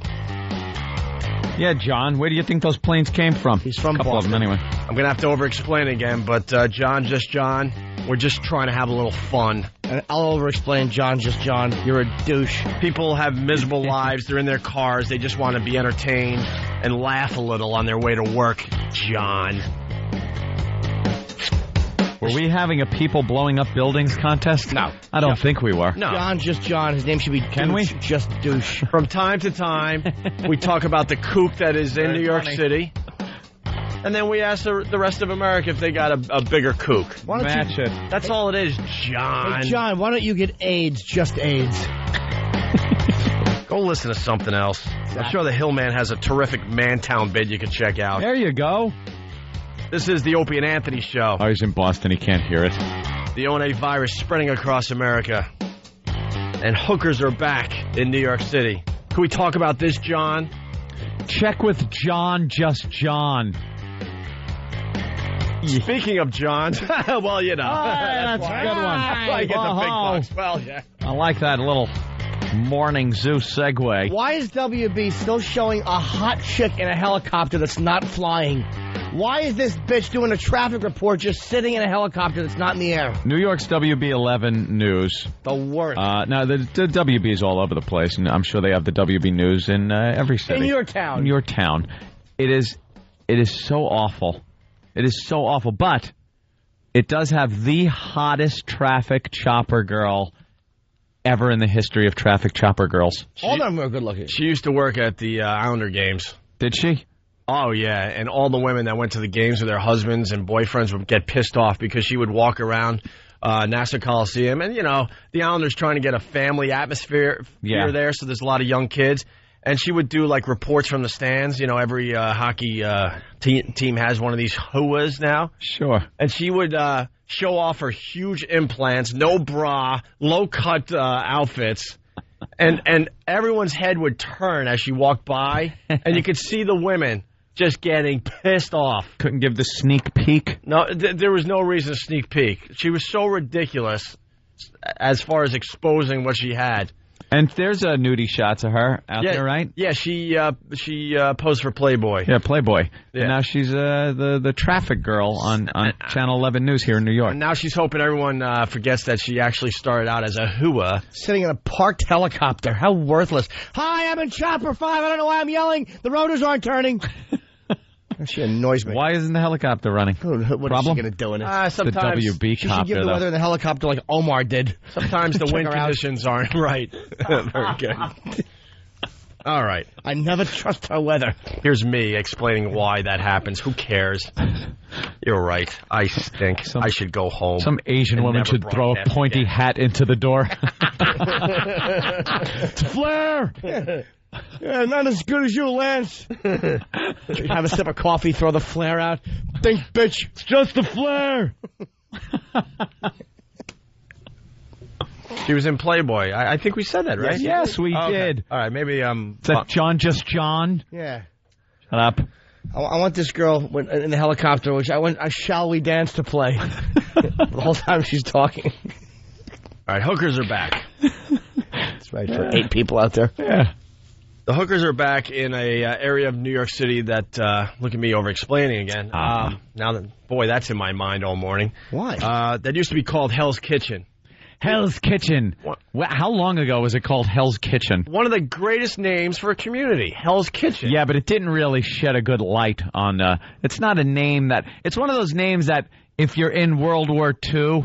and you're telling people where you're from, I'm from Hell's Kitchen. That's cool. Because all the immigrants went there. They were living like 12 in an apartment. Yeah.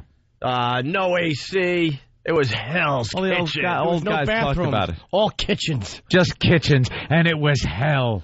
I think it should still be called Hell's Kitchen. You know why they changed the name, right? Because of exactly what you said. Yeah, it didn't sound fun. And people couldn't get a lot of money for their places when they wanted to sell and get the hell out, because who wants to live in Hell's Kitchen? So they renamed the area Clinton. Clinton. I've been Clinton, New York. A nice, safe, How long white name. they do that? E-Rock, get on that. Quickly. Educate me. How long ago? I don't think it's that long ago. 5 years, 6 years? Oh, it could be longer than that. Is it? I think it's longer than 5-6 years. Does Ben know? 5 or 6 years? It's recent. It is pretty recent, I'm telling you. Is it? Yeah. And there's Chelsea. And then the old school people that live in that area, they're I got to say 10 years. Nah. I got to say 10 years. I would say 6 tops. I bet it has something to do with the Clinton administration, because Chelsea is right below it. And it is. No. Chelsea and then Clinton. And then there's one little community center. It's the Chelsea-Clinton Community Center. Really? Because it's Chelsea and Clinton. Yeah. Is domineering Dyke Hosebag also with fat calves?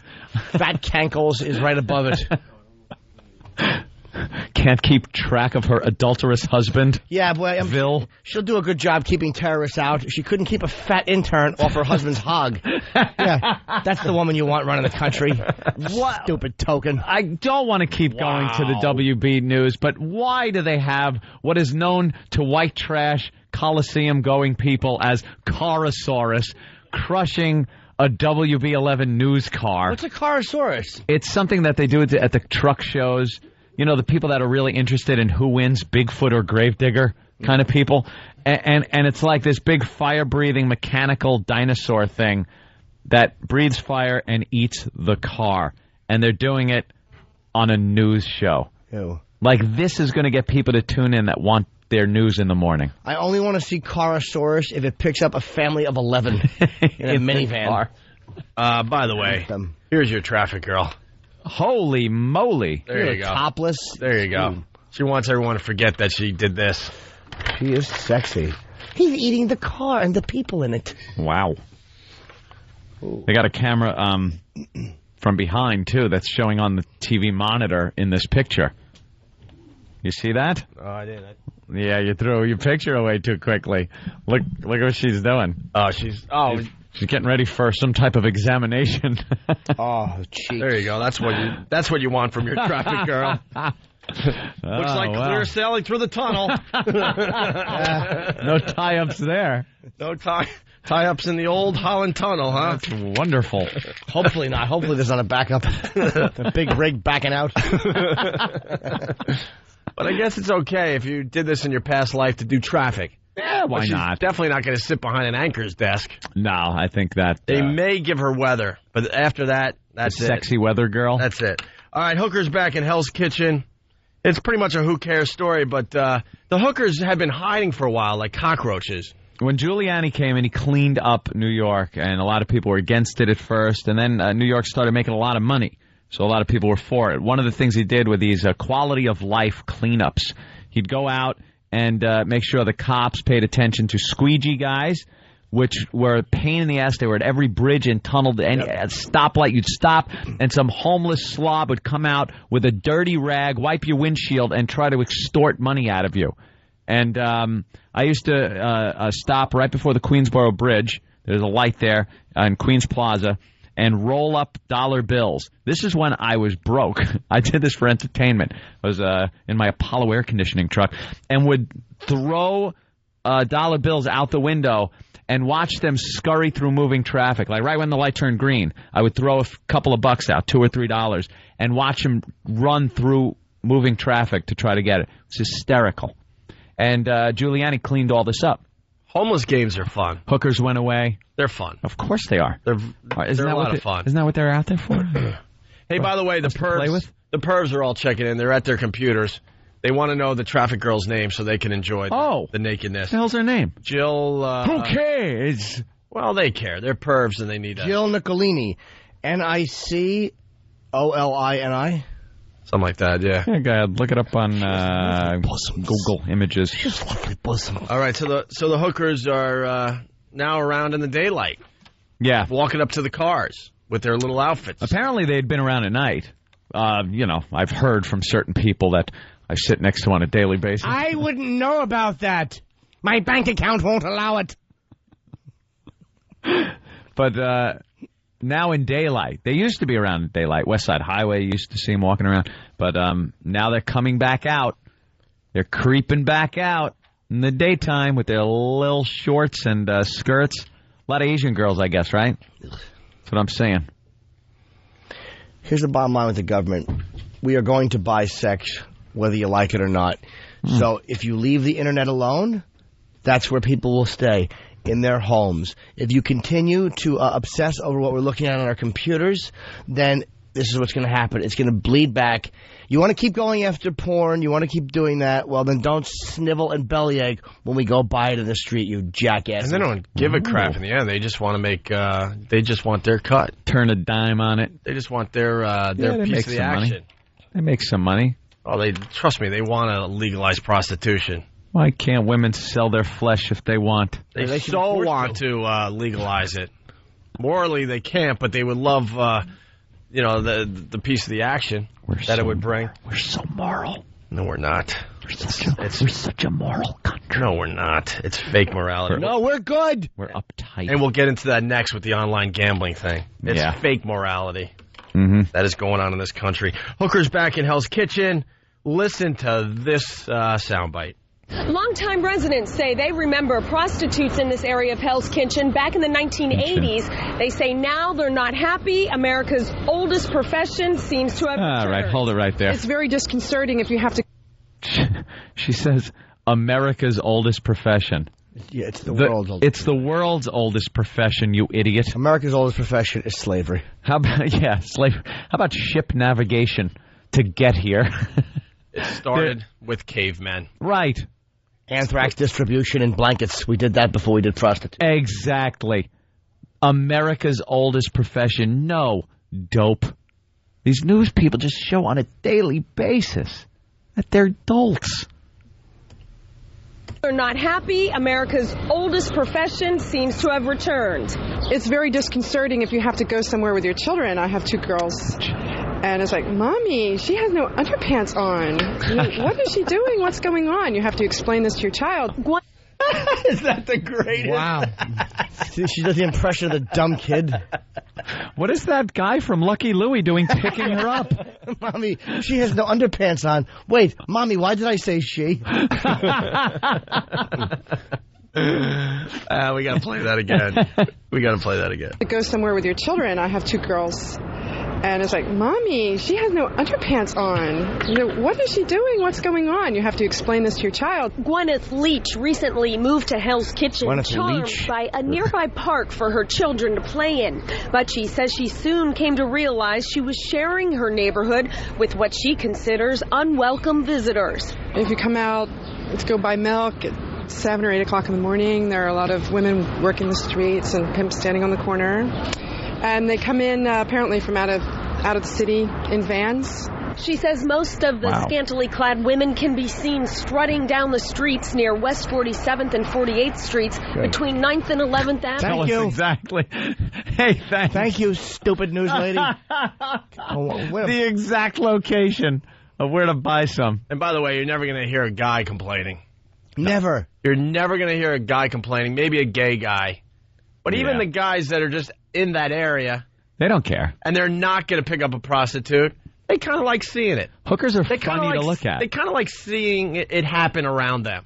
They're funny to look at. They're fun to look at and watch. Some of them are just slobs. Please, can we get audio of this? I just saw... you saw that? WB11 is actually faster on my monitor than it is on yours. I see it first. It said next. Jazzy Julie. Next, DJ Jazzy Julie. Please, let's get that. Yeah, they got one of their news whoas. Yeah. News girl. Doing some morning radio. Doing a Power 105.1. Great. Star's old place. All right. Oh, it should just be terrific. I bet it's a lot of fun, though. I bet we're going to have some laughs. Wouldn't doubt it. All right, here's the other clip. The hot neighborhood is not cheap to live in. Many saying they pay up to $3,000 a month in rent. It's expensive to live here. You need more obviously more law enforcement. Right. And you could control it to a degree, but I don't think you'll ever be able to control it, just like any other major city in the world. Longtime residents say hookers could be found all over Hell's Kitchen in the 1980s, but that the so-called up-and-coming area was turned around with the arrival of families and new development. With the arrival of Giuliani. Streetwalkers are once again back in business, partly because of the area's proximity to the Lincoln Tunnel. Sometimes they stop and play the loud music and stuff like that, but other than that, they conduct their business just like everybody else. Residents are hoping a bigger police presence in the area will help keep the women and their pimps away and help improve the quality of life for families in Hell's Kitchen.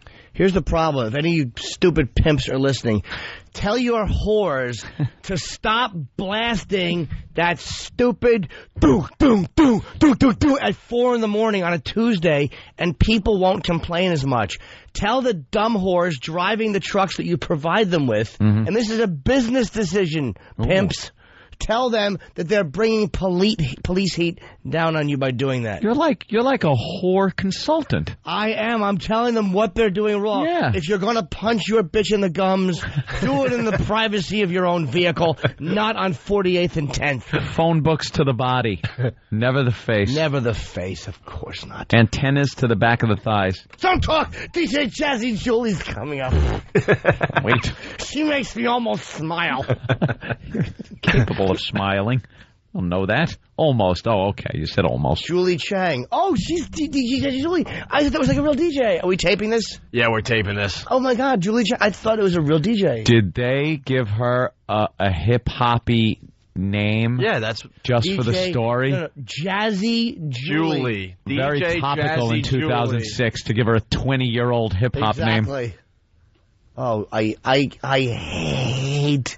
I hate this woman. What is her segment called on the news? It's DJ Clue. I guess he's doing his... It looks like she does the lifestyle. Yeah, he's doing the, I guess, the oh, boy. for Star. Uh-oh. All right, then. Oh, I hate All right, well... I hear what... this is awful. What happened? What happens to her when she gets there? She was very badly raped, you see. No, she's dead. DJ Jazzy Julie? Victim of the modern age. Poor girl. Oh, that's awful. Wow. DJ Jazzy Julie stinks. Hopefully the audio's good. And it can't be good. All right, we'll step aside. I want to see Jazzy Julie. Bill Burr joining the program after the break. Nice. We got a shame on you thing. Oh, I love the shame. We'll try to do that before we get out of here. Also, online gambling under fire. Leave us alone. And more entries in the most annoying 30 seconds ever contest. I think the WB11's up for that. Why don't you with leave? The DJ Jazzy Julie segment. DJ Jazzy Julie knows how to bring it. Cool. Wow, the names coming on the instant feedback are just brutal. She's a pretty Asian girl. Oh, no. That's how the Julie laughs. You ever see a soundboard come apart like that, man? Let's do the whole station. Let's do it for Manny. Let's do it for Star. Sal. I feel sorry for your program director.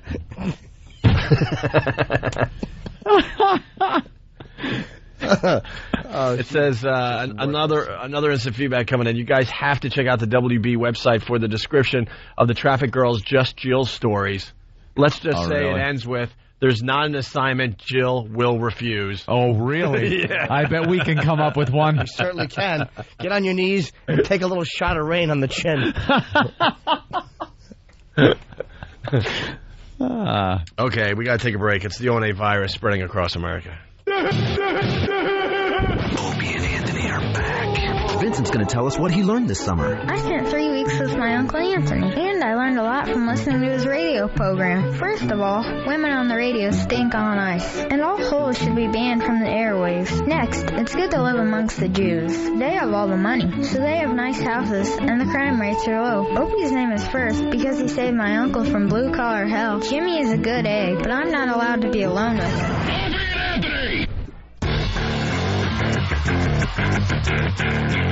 Ah, yes. The Opie and Anthony Show.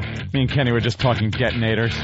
Yeah. That's all. The Dead Man Switch. Dead Man Switch. Trying to figure out, this guy, they're giving him a 20% chance of survival. The guy, the doctor, blew himself up yesterday here in New York in the building. And trying to figure out, because Opie's saying the guy's a doctor. Should be able to inject himself with something if he wants to kill himself.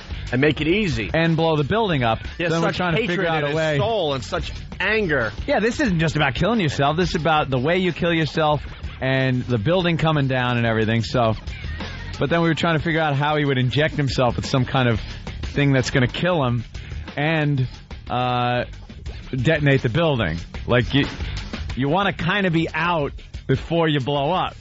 So you'd have to do a dead man switch, which is like holding a button in your hand down. When you let off the button, it blows up. So when you pass out, you'll blow up. And you won't know because you've been passed out. But then Kenny brought up, what about the death grip? If you die and you seize up, you won't let go of that button. So then I suggested the switch you stand on, like they used in that, the Chechens used at that Russian school, where they just stand on a switch so that if you get shot or move, I had to stop the music. The whole place blows up. How did you know that? Oh, they had a great documentary on it. I just knew there was a big Showtime. explosion, and it was unfortunate for a lot of people. 3 days. You knew which switch they used? I think it was 3 days in September. It's a documentary that's on Showtime.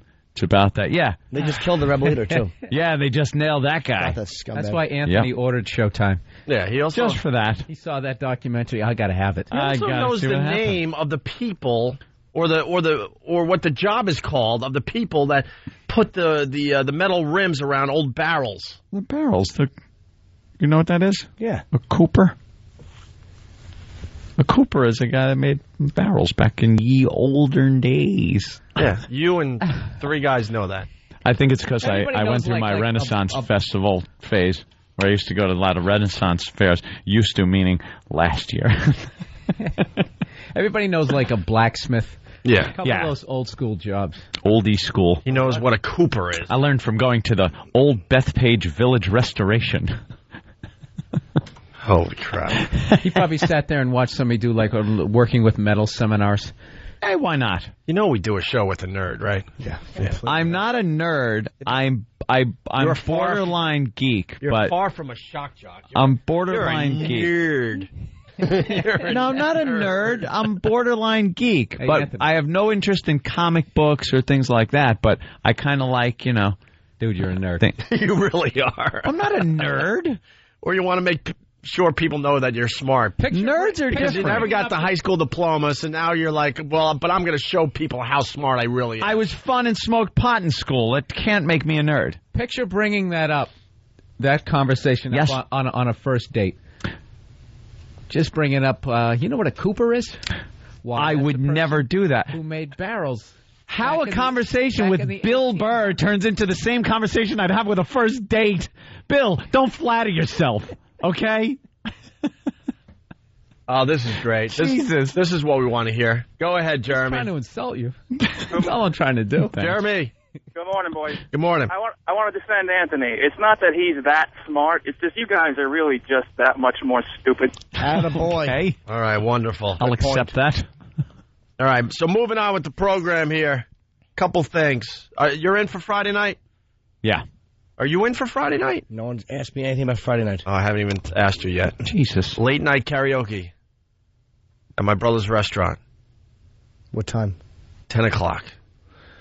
I'll have sets. I'll show. You could do a set at the restaurant. Hey, there you go. That'll work out. Maybe I'll Well, go. because you have to be on a stage. I understand that. So you do a set, and then we'll do late night karaoke. Ladies and gentlemen, I'll give you a few bucks. live from F.H. Riley's in beautiful Huntington, Long Island, Jimmy Norton. I don't know how to sing. You should come, though, because we had a great time the last time. We're going to do it again. Late night karaoke at my brother's restaurant, F.H. Riley's, 400 New York Avenue in Huntington Village. Only if I can find a girl to sing that Atlantic Star song with me. Which one's that? More than a woman should be. That's Always. It's a good song. I want to sing that. Oh, Always? Yeah. That was a good version of it. Yes. Yes. Really conveyed the song well. I'm getting a lot of free stuff together to give away at karaoke night. Are you? So be there or be square. Yeah, we had a lot of fun last time. We're going to do it again. Keep on trucking. If this van's a rockin', don't come knockin'. Gas, grass, or ass, I'll behave like one.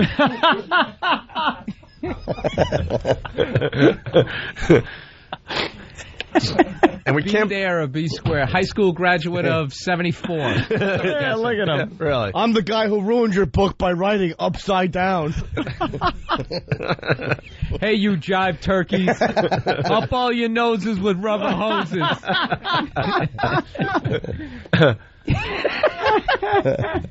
My brother's joint is small, so we're not going to promote this. Oh, don't talk about his... Oh, okay. Oh, no. You meant the establishment. No, the Hughes. All right, the way you put it. The Hughes boys, we're all blessed. Are you? I've seen some evidence. Wow. You've seen my thing? No. Just, sometimes you wear the right outfit. Remember I saw you remember you dressed like Elvis that day? And you came in with the snugly fitting bodysuit? Wearing spandex? Anyway, so we're not going to promote it a lot. Because we can't. No. It's a small joint. It really is. F.H. Riley's, 400 New York Avenue in Huntington Village. We'll do late night karaoke this Friday at 10 o'clock. Get the word out there. I'm sure just by that word, it's packed. 10 to already. It's done. And, that's it. And we're trying to collect a bunch of stuff to give away. We're just doing it to have fun. Yeah. All right. With that said, we got Bill Burr in studio. He's got a big... Hello, Bill. Hello, Bill. Wait, you're there tomorrow night, Bill? Yeah, tomorrow I'm in Providence, the Comedy Connection.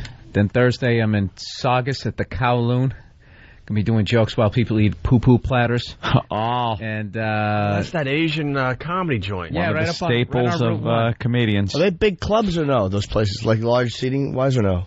Yeah, the one Boston Comedy Connection in Boston on Friday, Saturday night is a big one. That's a good club. And then of course first time you're headlining the Comedy Connection in Boston. That's very exciting for Bill Burr. My big homecoming. Right. And the O&A Pests in the Boston area should go out and support Bill. You're not going to be disappointed. Comedy Connection this weekend with Bill Burr in Boston.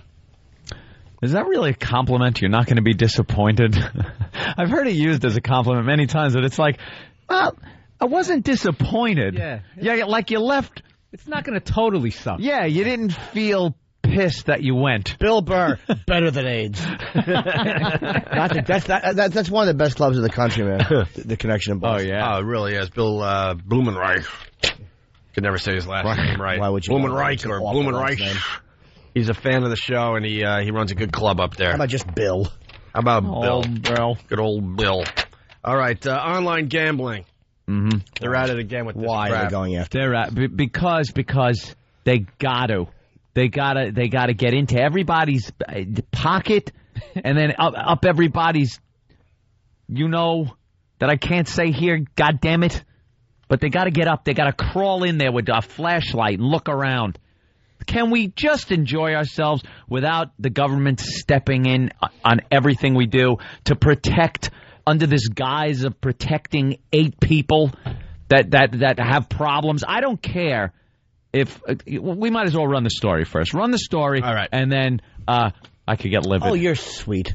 So lawmakers could pull the plug on gamblers who prefer their laptops over casinos. The House plans to vote today on a bill that would ban credit cards and electronic transfers for paying for online bets. That would essentially shut down gambling websites. One expert says for gamblers, the internet is like crack cocaine. One click of the mouse and you lose your house. Opponents say policing the internet's impossible. Others complain the bill doesn't cover all forms of gambling. Sounds like we're going to lose this one, right? No, you won't. Then they'll find a way for you to buy something that you can gamble 2 steps later. These scumbags just keep out of people's personal lives. Here's what I do now. I go to a gambling site.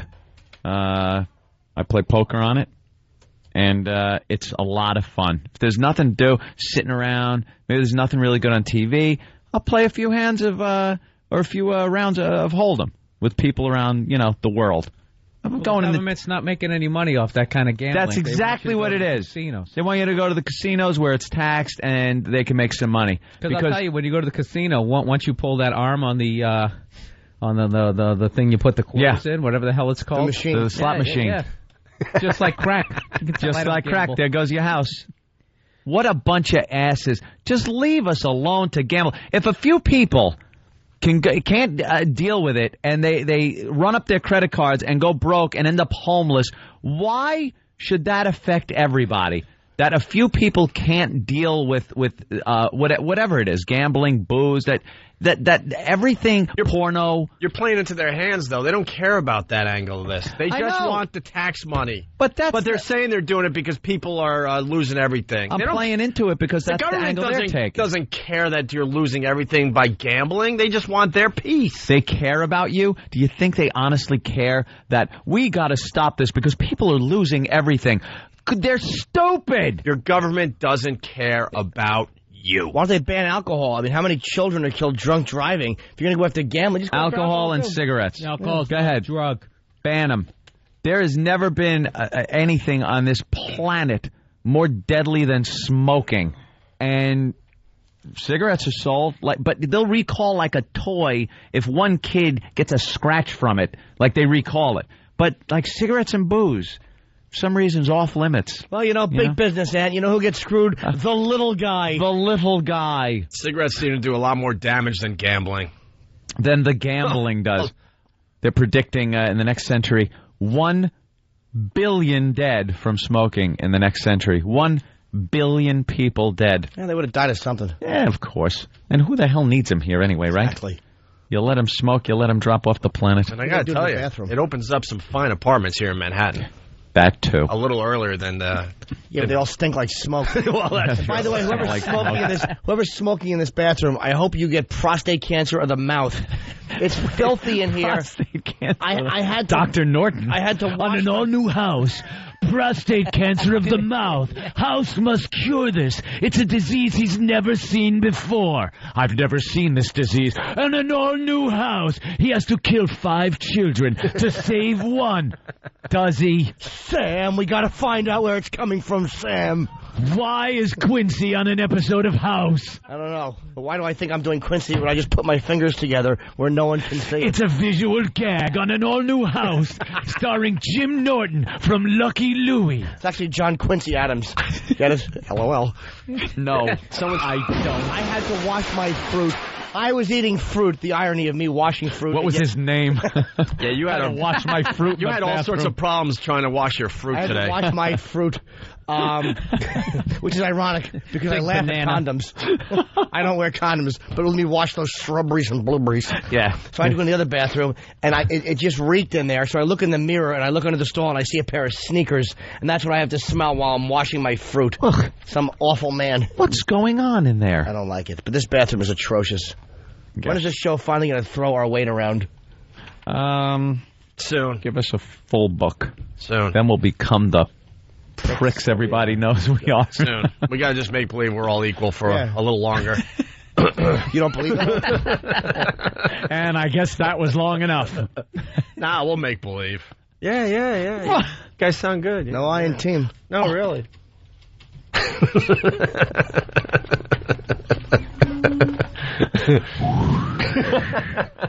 Love the alienation. Love the alienation. It's always been a treat in the workplace. Oh, it's fun for me. Well, that's just it, Opie. It's the Opie and Anthony show. So whatever Opie does, it's Opie and Anthony. O&A. It's fun for me. I'm douchebag by proxy. Well, guys, we got the audio of Robosaurus is what it's called? Yeah. That you were explaining earlier. Oh, and by the way, Robosaurus. We're fascinated by the traffic girl on WB11 because she's just sitting in a helicopter on a, what are they called, helipad? Helipad. And helipad. And doing the traffic. Mm-hmm. She's not doing the traffic from the helicopter in the air. She's doing the traffic in a helicopter on the ground. On the ground. And you can still see the trailer behind her. Yeah, she looks ridiculous. She's got the headset on. Oh, it's the greatest thing. The only thing that can make me happier is if she was decapitated like Vic Morrow getting out. It's like Tara Reid. She doesn't want to go up in the helicopter. Oh, you guys, it's so much fun. I'm going to play traffic reporter for a day, and I'm going to go up in a helicopter. It's going to be so much fun. I'm going to go tell you guys the traffic is. Okay, wait. Oh, you're going to start? Look, guys, I don't want to do this. It's so scary. It goes up. How high is...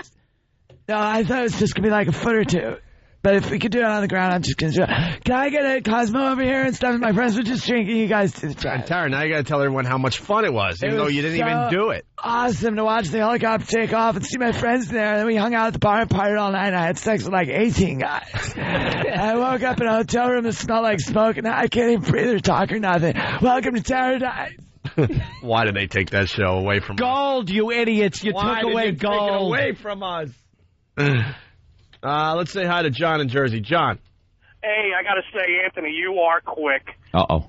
You got no response on that line. You said one click of the mouse, and there goes your house. And you said, it took you over 2 seconds, but you said, doctor.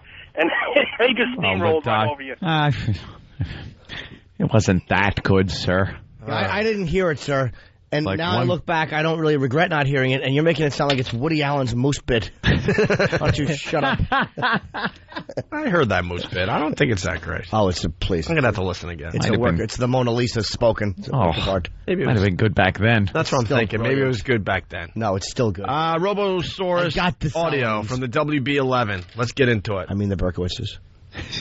Should we over-explain this again? It's you see these things at the monster truck shows. Of course. And they look like dinosaurs now. They pick up cars, and they breathe fire, and they smash the cars. Oh, it's wonderful. And the children just yell and scream. They enjoy it. Ooh, who's winning this time? Chevy or Ford? Ooh. Cares. In the meantime, rev up those engines. Off is hanging out at Raceway Park, trying to escape the very dangerous, treacherous Robosaurus. Run! I wish it came I think that's the best advice you've given all morning long, Linda. By the way, I'm in our executive producer's car. I thought we'd be safe. Kenny, is he toying with us? Or is this getting serious? Let's get out of here. Run. Oh, it's getting hot. Run. Robosaurus, once again. Oh, I don't think that's going to work, Kenny. Uh-oh. Here he comes. He does this every year to us, Kenny. Oh, boy. Tell me about this guy. Why does everybody like Robosaurus? I despise the beast. No, he's a hero. Tomorrow night he's going to be a great show there. Okay, terrific. Yeah, that's how Brokaw started. Exactly. Oh, my goodness. Robosaurus is coming out is breathing fire. Are we in the producer's car? Because we've got to get out of here. Rather, let's go run. Yeah. Dan? Yeah, Tom, it looked just like the producer's car. It didn't look like a real old car that they didn't mind destroying, Some by the way. old car that was just painted up with a big WB logo. No, it looked just like a brand new car that a producer would be driving. The cheesiest Boy, you thing. tricked me. You tricked me. Oh, Pontiac Sunbird. Right. We got the producer's car here. Yeah, that they quickly repainted. Yeah. We're in an logo on it. old With the Chevy hanger, Monza. The hanger antenna. Yeah. I hope the head Not of the many network- people would believe that the president and CEO of the network drove here in this Ford Pinto, but he did, and now run. Oh, here comes Carosaurus. What's his name? I have no clue. Tom Brokaw, NBC Nightly News. Car tragically destroyed by mechanical device as I try to salvage my career. Carosaurus, run away, it's coming. I hate Carosaurus, but if you love him, please show up at the Nassau Coliseum. Oh, it's Robosaurus. I suck. Tom. Carosaurus. Yes. You purchased the whole chair or the whole seat, but... You'll just need the edge. That's right. You'll only need the edge. Look at as they pick up Leon Klinghoffer in his wheelchair. Robosaurus throws him over the edge of the Achille Lauro. It's a terrorist. Is it a terrorist robot? We'll tell you at 11 on WB News. WB is what are they doing with this publicity? They should not be allowed to call it a news program. No. Anymore. Isn't there anyone out there that- that looks at this stuff and Look at all these Once they do elephants it, they're it's not showing. news. They're showing all fat people. Yeah. Dr. Steve is getting to It's the bottom of it. Uncode with Dr. Steve. He We're has a- infatuated with the show. He has a haircut like Stupid Hawk. Oh, That that same stupid hawk, and you straight point right hairdo. at him. You're brutal, Jimmy. It's the same, news program. All these characters are on it. The traffic girl, on Code with Dr. Steve. Yeah, no, they're not the same. WB11 takes the cake, and someone has to take their news thing. No, away I mean, from them. all the things we're talking about are from this one Oh, show. yeah, exactly. I'm sorry. It's yeah. not a news show. It's this... Hey, guys, they throw it back so the studio could banter about what they just saw with Robosaurus. Oh, with Robosaurus. Oh, let's now we got I don't know about you, Jimmy, but some of my best stand-up comes from the inspiration of these newscasters just improvising. Oh, yeah. It's such a live moment. Oh, they're so in it. Inspirational. They're having fun and they're And the bonding. spontaneity of their conversation is always spot on funny. And they always laugh only when it's funny. They don't just force laughter. You know, I love to. They're never uncomfortable. No. They're just so comfortable in their own skin. And they could segue from something like this into child death with no problem, without it seeming odd or uncomfortable. It's just terrific. Let's listen in. So Robosaurus once again has destroyed our executive cars for the WB11. Did it. Back to you. Lauren's going to be a little bummed about She might have to fire Larry for that There one. you go. I don't know. She'll buy some new fancy car with that big jaw. I'm right? like 7 years old when Robosaurus is on. I'm like glued to the TV. I love that thing. Robosaurus. I did Robosaurus. too. Kids getting it awesome. free. That's awesome. Oh, wow. That was awful. I could Yeah. listen to these dopes banter all day long. She summed it up, though, at the end. It was awful. You heard her right there. And we ask you guys out there in Radio Land to send in your awful news banter. Yeah. We can't get enough of that crap from your local news. When They always do the shuffle. I just watched her do it. Yeah. Always. What are you shuffling? It's on a teleprompter, you whore. Yeah, everything they say is on a teleprompter. Shuffle, shuffle, shuffle, shuffle, shuffle, shuffle, shuffle, shuffle, shuffle. Banter, shuffle, shuffle, shuffle, shuffle, shuffle. And they don't even use the news, the papers in front of them. They all read it off the. Of course they do. They just hold it because they're nervous. I don't know what to do. I have nothing to shuffle, shuffle, shuffle, shuffle, shuffle. Straighten them out. OCT. My favorite They're thing. playing with the mic stand. That is exactly Is that what it is? Yeah. That's The exactly stand-up what it is. comics equivalent is playing with the mic stand? They're like, oh god, Yeah. that one didn't work That too well. didn't work. Shuffle, shuffle, Shuffle, shuffle. Robosaurus was acquitted of rape. Shuffle, shuffle, shuffle, shuffle. My favorite is the blank stare into the camera when they're supposed to go to a filmed piece. Yeah. And they go, we'll take you now to the Bronx. And then they look and realize the clip isn't there, but they just stare into the camera until they realize, okay, we'll go to that clip later. And it's so uncomfortably long that you're just looking at them going, uh-oh, what are they going to do? You know when you have that moment now was with digital cameras. Remember the old days? Hey, 1, 2, 3, boom, it goes. Click. Now you sit there after shows smiling, and The douchebag phone. never knows to hold the button down. Yeah. You got to hold it down. It didn't go. Hold it down halfway for the autofocus. Now all the way. No. Did it go? What's No, okay, give it to me. No. Sometimes they're accidentally filming you. So you're sitting there like smiling. Did it go? Did it go? You're being videotaped. I did that to a bunch of people on purpose with my camera. Hilarious. I was like, all right, yeah, we'll take a picture. You know, so I go, I'm taking a picture of listeners. So they'd pose at this event we were at, and I'd start videotaping them, and they're just standing there with a big, long, dopey smile on, and they go, did you do it? I was like, dude, I'm filming you, you ass. They get all embarrassed. There's some dumb girlfriend with a stupid cell phone camera. I'm hitting send. Is that good? Send. Yeah, that's going to look great. Teach your broad how to use a hold on banter. Shuffle. That 0.5 megapixel camera. Oh, where each person comes out as just 2 blobs of color, flesh and whatever shirt you're wearing. An Etch-a-Sketch is actually 2 megapixels. Camera phones suck. I will never use one ever until they're 300 megapixels. Hey, Jim, as we go to break, we really got to take a break. I'm shuffling. Yeah, you shuffle to break for us. Shuffle to break. Don't forget Bill Burr in studio. It's a big gig for him, Boston. Comedy Connection all weekend long. Shuffle. Make sure you support Bill Burr at the Comedy Connection in Boston. Website for other BillBurr.com? Yeah, BillBurr.com, MySpace.com/Bill Burr. All right. Shuffle. Jimmy, shuffle us to break. Shuffle. I have nothing to say. Shuffle. Banter, shuffle, banter. Call the Opie and Anthony Show right now. 866-313-FREE. Opie and Anthony. Yo, this show rocks. Thanks, buddy. Where are you calling from? Thrasherville, USA. And what do you got for the show? Pain. This place is painful enough, buddy.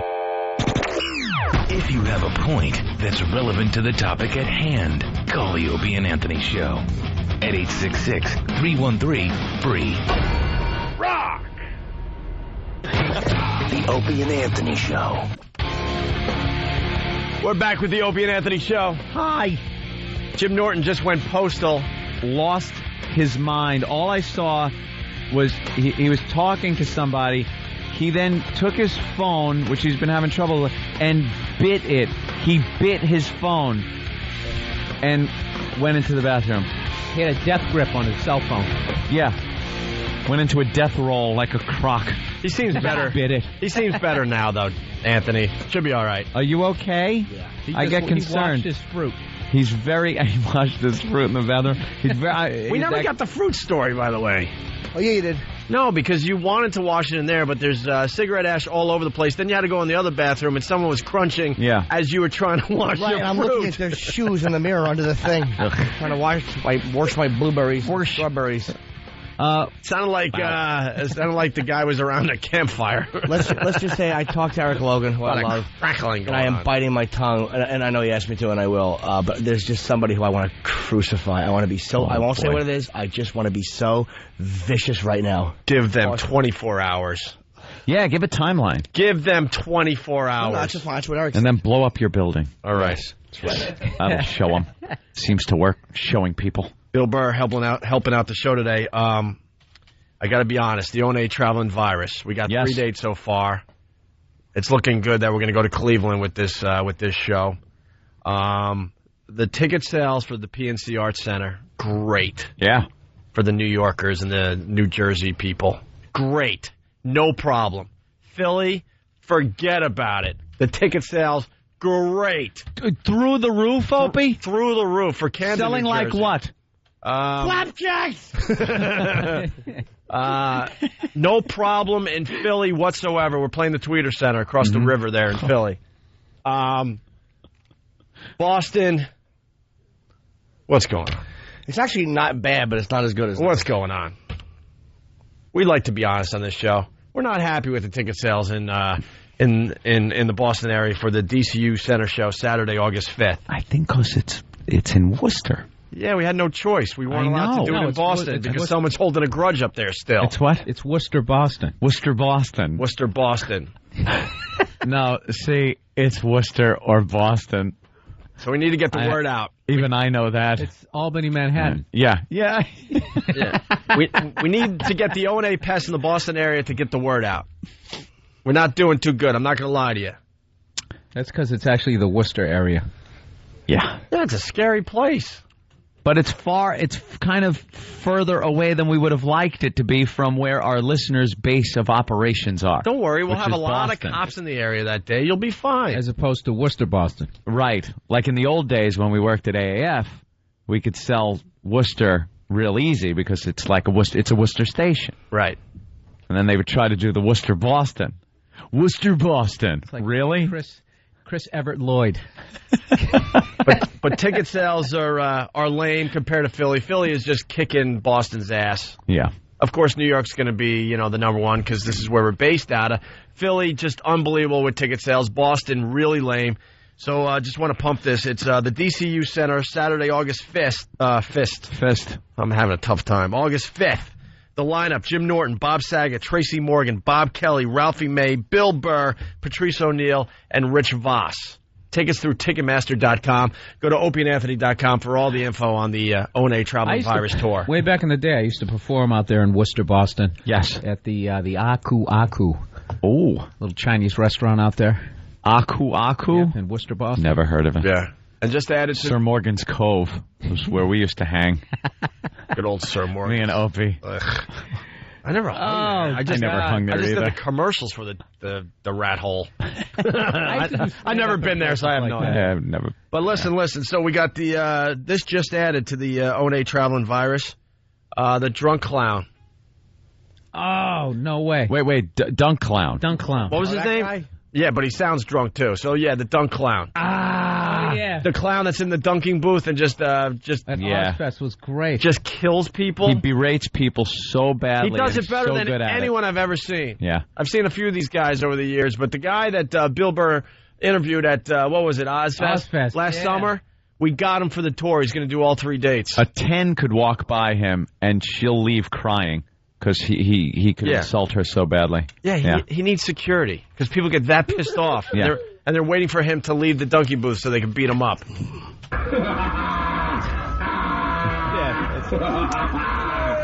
So he's going to be part of the O&A village that we're putting together. I forgot. You know how mad he made? He got people so mad that when they finally dunked him, like 40 people were just like, yeah, F you! Like just screaming at him. Oh, it was great. I forgot all about that guy. That guy's hilarious. Let me show you how brilliant our listeners are. Mm-hmm. And we acknowledge that on a daily basis. Jason from Rye, August Fist. That's what Howard's doing to his fans, right? Yeah, that's what the fist stands for. So there you go. Ticketmaster.com to get your tickets. OpieandAnthony.com to get all the details on the O&A Traveling Virus. We're really excited. The comedians are really excited. The O&A Village is coming together nicely. It's going to be a lot of fun. August 5th, DCU Center for the Boston Worcester folks. All right? Roy, hey, I forgot to bring this to the table. No, you didn't. It's right there. What? Whatever you're bringing. No, You're a Free Man starting today. Oh, yes. That's how we wanted to start the show, but yeah, I know we got into other things. But with the doctor blowing up his brownstone, the family has moved on. They have left the building. They have left my house today. After 3 weeks. It's 3 weeks about, yeah. Thank you. No more little children hands. Now I got to get the cleaning crew in. No more photographs, no more uploads to the internet. You are terrible and disgusting. No more smudged windows and I actually had to wake up, and as I was paneling in your basement like those old Calvin Klein commercials. No! My basement is wonderful. It's not yet finished. Hey, can I back spacious? Can I back up? Because yes, Matt is right from Jersey. Worcester's a bad neighborhood. Have you been to Camden lately? Just updated. Have you been to Camden lately? I broke my leg at a concert at the Tweeter Center. When I was in the hospital, I saw 3 gunshots and 4 stabbings. Oh, that's wonderful. These areas are well protected, though. Yeah, we'll be fine. Anyway, the house guests have left. Yeah, they've left. Finally 3 weeks of little kids, and I got kind of an idea. Not that I had to take care of any children or anything like that, because I just don't do that. I don't do it. But I got this little idea of what it was like to have kids in the house and what parents have to go through. A fraction of it is what I got. What you're not getting is the sleep thing where they're crying. But what you're not getting is it's different when they're yours. No crap. You have no attachment to these little rugrats. I have little attachment to them. They're cute. They're like, one of them's my godchild. Tell Bill and Jimmy about the one that came up to you last night and cried, and you didn't even have a special moment with the kid in 3 weeks. For the little kid. Well, that's my godson. See, as Anthony's doing the radio show, they are packing, and they will be gone by the time. No, they're gone. They're gone already. Oh, they're gone. Packed last night. So then I had to say goodbye last night to everybody because I leave, at an ungodly hour of the morning to come here. It was before they left. So I'm getting ready to go to bed, and little Christopher comes in, and I say, okay, well, goodbye, thanks for coming, and he just goes, and starts crying, and gives me a hug. I would be, too, if I was leaving that mansion for the dump he's undoubtedly driving back to. Jimmy, you live in a fine house in Colorado. Yeah, just like your house, though. I know. Anthony's got every video game ever. Good job, Jimmy. The father won't let home has to hear it. How come you don't make as much as Uncle Anthony? Why do we have to have a house like Uncle... Right, Why don't we have a living room as big as a tennis court? Yeah. How come our house doesn't smell new? I had no furniture also. Why are our ceilings only 8 feet high? Why don't we have a Dominican cleaning up? Right. They were actually yesterday with one of these stuffed car things. They were playing soccer in the living room because I have no furniture. They're playing full court basketball. Yeah, right. And they were using the fireplace and 2 huge columns as the goals as they slid across marble floors. You were a beaten man. You were like, what, kids, have fun. And I'm just looking. Reenact World Cup soccer. I'm looking around going, I don't care. Oh, God. When's the cleanup just going to be immediately. Today? Yeah. Have you called them already? No. Well, then they're not going to be there when you get home. You watch. He swung by a Home Depot. Consuela, in. That's all I got to do. Clean now. Windows. One girl? No, I bring in a whole crew. They bring in the crew. They do all the vacuuming, the mopping. All the cabinets have to be wiped down. I want everything wiped down. They case everything. Joint. I'm laughing. I've had to open the refrigerator. I have a refrigerator with a handle that goes from the top of the fridge to the bottom. Mm-hmm. But, you only use the part that's right in front of you. Right. Sure. But the kids are always touching that. So I've gotten to the point now, it's a habit, where I grab the top. As high as you can. The tippity top of the handle to open up the refrigerator because I can't open the pantry because the little pantry knobs. The pantry. It's a closet that stores canned goods. Ugh. Grow up, Billy Burr. Grow up, Lil Billy Burr, with his Boston hat on. You're an adult. It's right next to the Davenport. Sounds like the underwear you should be wearing. Listen, Anthony. but see, there are pantries. But see, there's people out there that think we're shock jocks. We shouldn't be using words like pantry. Any dump could have a pantry. So I walked through we call it a cabinet. The foyer. I went to the foyer, and I was passing my pantry on the way to putting my pink socks on. So I sat down on the Davenport, removed my galoshes. I had to walk through the mudroom to get to the pantry. And then a larger gentleman pushed my face into the duvet and taught me a real lesson. We're shock jocks. I don't take my things of cup of soup out of milk crates that are stacked up against the wall. But a pantry? Grow up! Pantry. A pantry. What do you that call? Just sounds like pansy, doesn't it? A closet in a kitchen or off the kitchen. It's a place that where has a faggot should be hanging out. Canned goods in it. That has canned goods in it. It's called a pantry. It's not. Is it? You gonna hang out in the parlor? Exactly. In the parlor. I never said I had a parlor. Is that what Are you it's called? proud that you have a pantry? Hon, could you bring somebody from the pantry? No, but I'm proud there ain't mice in it. Speaking of which, mouse house. Speaking of which, my poll. Phew, the heat's off. You know for when a second. You know when you're talking about like the cleaning crew and the maids and stuff? Yeah. My Polish maid is there right now, and I forgot to tell you guys.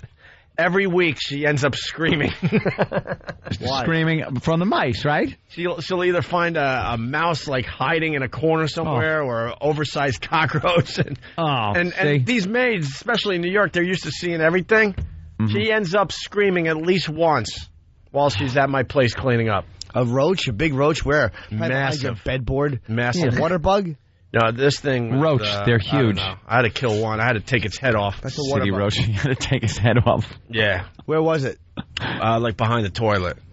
Like a Highlander roach. As opposed to what, just breaking one of his antennas? Just sending a message. Send a message back to the rest of you. You got till Tuesday to get out of here. It's more where that came from, Tally. When this little kid walked up to you crying and sniffling, what was he saying? That he was going to miss you? He goes, "Goodbye, Uncle Anthony." And I gave him a little hug, a little tussle, a little hair like tussle. Grinch. Huh? Remember the Grinch when that little chick came walking up? That's what this sounds like. What, the little who? The little who whore. Yeah. Did those big eyes of yours go blink, blink, and get a little sad? I had to go to bed. I think I was like 10 hands deep in a poker game. Did you feel anything? No, he didn't. Did a kid make you feel anything? Did your heart grow 3 sizes bigger? 3 sizes bigger.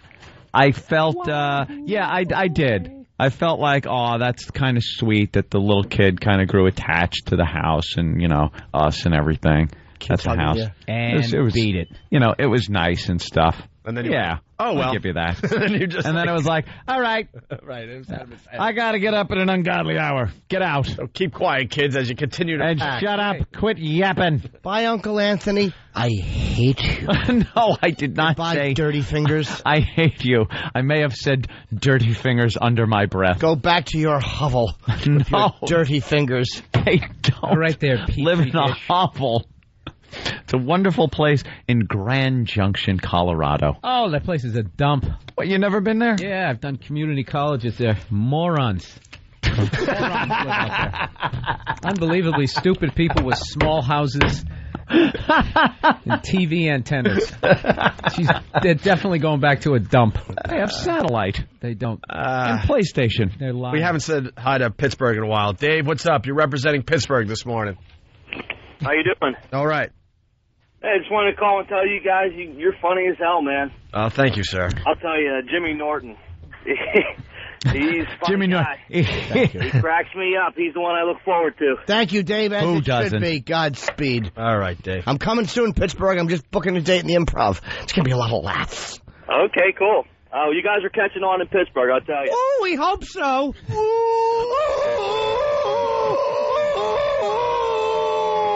Excitement. Aw. And that's the music saying we have to go. Ready for a little walk? Bill Burr, the big plug.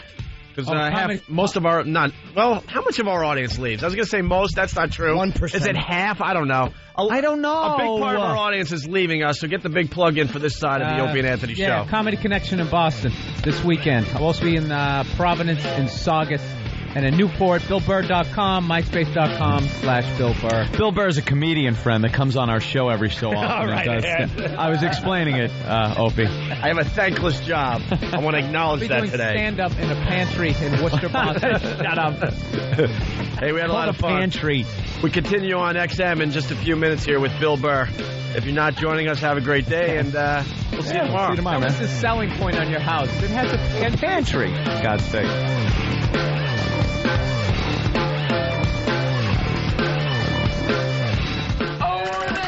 Opie and Anthony, XM 202. The Opie and Anthony XM walkover begins now. Look over to your right. Hello?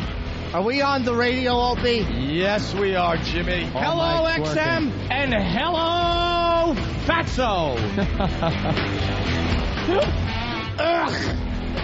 Our buddy's out here. Douche. One of the building guys. The roly-poly douche. The roly-poly What douche. a douche. Is out here looking at us making sure we don't block the breezeway. Stop trying to stand like you have dignity. He's got his hands on his fucking hips with his awful blue jacket, his fat stomach, and his bunt. Hope he dies in a fucking plane wreck. His bunt. A Cessna accident, a single plane accident inside of a tank. I think the Hulk is...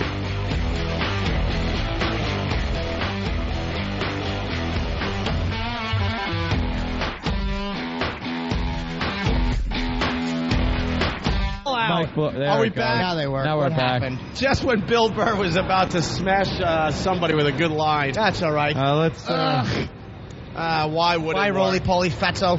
Why would it work? Why would it? Why? Oh, I think he just gave you the Maloika. The what? I don't know. What's that mean?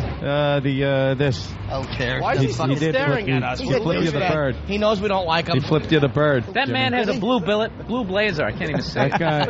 Look, he's got his hands on his hips. Look at him. That's right, fat fuck. That's the official keep it moving pose. That's right. Keep it moving. Stop having fun. What a complete douchebag. Asshole. Stop trying to salvage your dignity, you little fat cunt. Hey, come on, guys. He's just doing his job. Good point, Bill. Good point.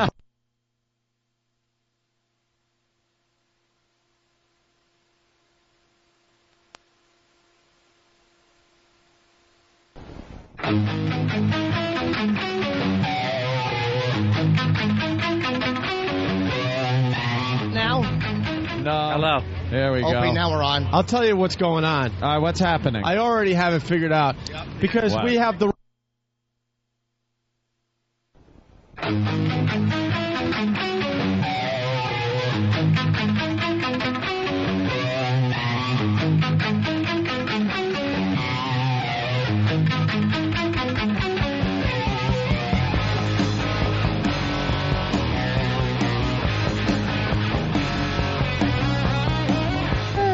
All right, we're back. Listen. Hey, is this because of the jerk off in our building? Exactly. No one wants to have fun anymore. We used to have a great system with the XM building. We had this like dish that would hang out the window. Dish that would hang out the window Look for at the the 15 island of minutes Dr. Moreau. maybe that we would do for.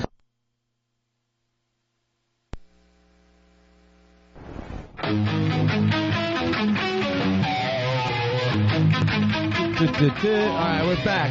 On fucking road. The building had a problem with the dish hanging out the window. The dish wasn't bothering anybody whatsoever. It made the walkover nice and easy. We could broadcast. He bitched. He complained. The building complained. So now we got to throw, I think, the dish on the roof or something. Yeah. I think they just stuck it out the window. Just now. Oh, there it is. Yeah, see that it's out. That's now. going to get us in trouble now, because now we had to work around the building because they're just buzzkills. You should just have Master Poe lean out the window and hold it. Yes, gentlemen. My forearms are made of steel. I don't want to say it on the air. I can't even. I gave my mic to Steve because I'm going to throw it and break it. I hate that guy. It's unbelievable. All these people that have who cares jobs that have to justify their stupid salaries and their stupid jobs. We weren't bothering anybody. Savage animals. Savage animals. Yeah, he's all. See the Bill. See the antenna sticking out the window, way up see there. The flagpole. By our, no. Yes.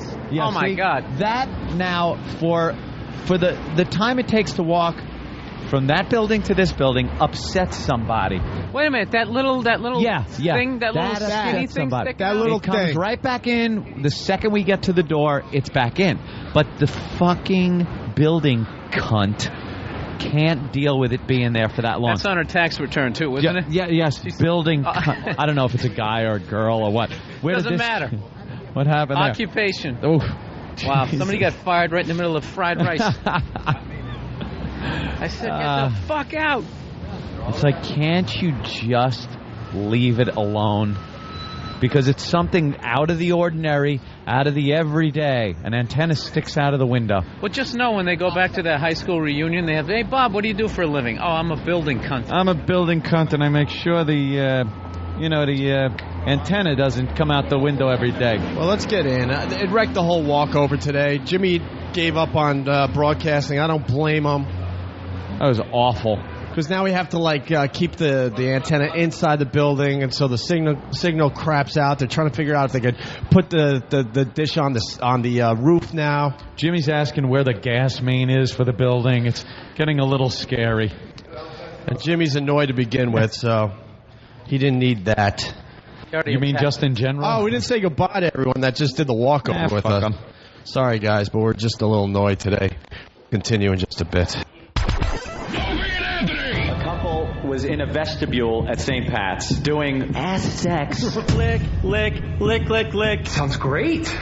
Complete whores. Opie and Anthony got this couple to have sex in New York's St. Patrick's Cathedral. Desecration against the church is disrespectful. It's a true sacrilege. It was just a joke. Opie's fault again. How can we blow up our lives today? You rocking sex.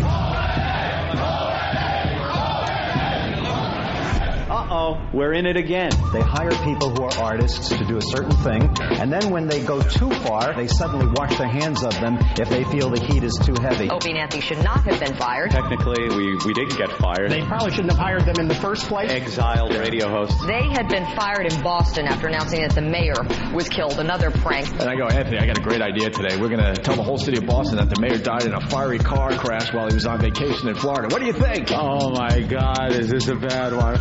Oh, it just gets worse and worse. Everything just went right down the crapper. Can I just say fuck? The duo is signed on with XM Satellite Radio. Thank God. Yeah, we'll make it work. Oh, what a glorious day. It's all about me. I play golf with old guys. I am a grinning idiot. Act. Hey, it's Opie and Anthony. We're back now at the new Climate Radio. Ho, ho, Opie. Thank you. You don't go to CNN for dick jokes. Don't come to O&A for hard-hitting news. Я обожаю Опи и Анthony. 私は Opie と Anthony 毎日聞きます。 Opie's cool, большой и красивый. I don't know. Your mom's box. We stink. But enough of this palaver. Let's get the show on the road.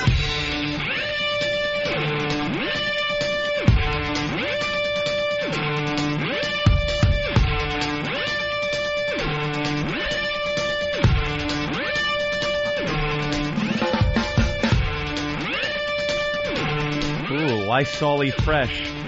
Hi, everyone. What a clusterfuck that fucking walk was. Jesus Christ. Douchebag. Yeah, this... I gotta get the Lysol off of the... Got a towel because it's soaked with Lysol. Take it off and bang it on the edge of the console, Jimmy. I mean, your pants. Got to dry our mic windscreens off because they spray them with Lysol, which is good and everything, but sometimes they're a little super saturated. I am in such a fucking mood. Of course, because they completely fucked our walkover. Are we ever going to be able to have a walkover that isn't like that now? I hate these cocksuckers that run this building and the other building. It is so easy to do a radio show, but it's the people around you that make it so hard. These people that get in your way. Just leave us alone. Building guy, like Ope said, justifying his job. And his salary. You got to get people to justify the job. So what do you do? What did you do today? Well, there's people up on the what window floor. was it I was the buzzkill for the Opie and Anthony show. The one right around the corner? I showed them. Isn't that our window? Yeah, but apparently this is part of the building, and the building has like some kind of... Yeah, see? Bill just got a big whiff of that. Dry your mic thingy off. With the mic on, yeah. Hey, hold on. God damn it, I should have went to him. There's a guy from Utah. I want him to call back, please. Why? What did he say? He said that he heard we were funny. He gave us a listen, and we're not. Oh. So I want him to call back, please. Oh, darn. I want to give him his say today. But...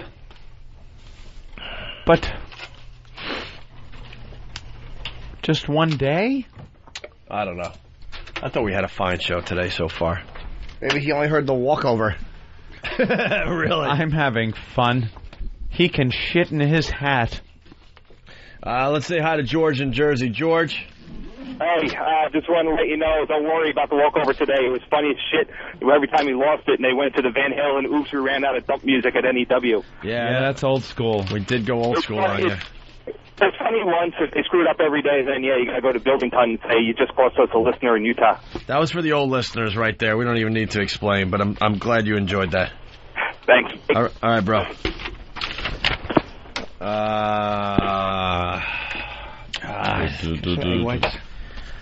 Scrambled. It's just amazing, though. We had a really good first half of the show. We were feeling good. We were ready for a nice walkover, and then, of course there's a problem. Keep it going, though. Keep it going. As soon as it's taken out of our hands, there's always a problem. We're professionals. We will rise above. Who's this? Hello? Yeah, who are you? My name is Steve. From Utah? Yeah. Oh, there he is. Right, what are you calling from? You get a better phone? This phone stinks. At this moment, the caller cannot hear us. Watch Jim lose his fucking mind. Back to the call. All right. Steve, so why are you calling us today? I thought I'd give you guys a listen. I heard y'all was funny as hell. I listened to Bob and Tom for a long time. Oh. You obviously have impeccable comedy taste. Yeah, okay. You know good jokes when you hear them. Hey, dude, you realize Bob and Tob, great, forget it. Did you hear the... I'm trying to make a point, and I can't even say their name. Did you hear the funny Camel Toe song they played a lot, dude? That was hilarious, right? Shit, I should go home now.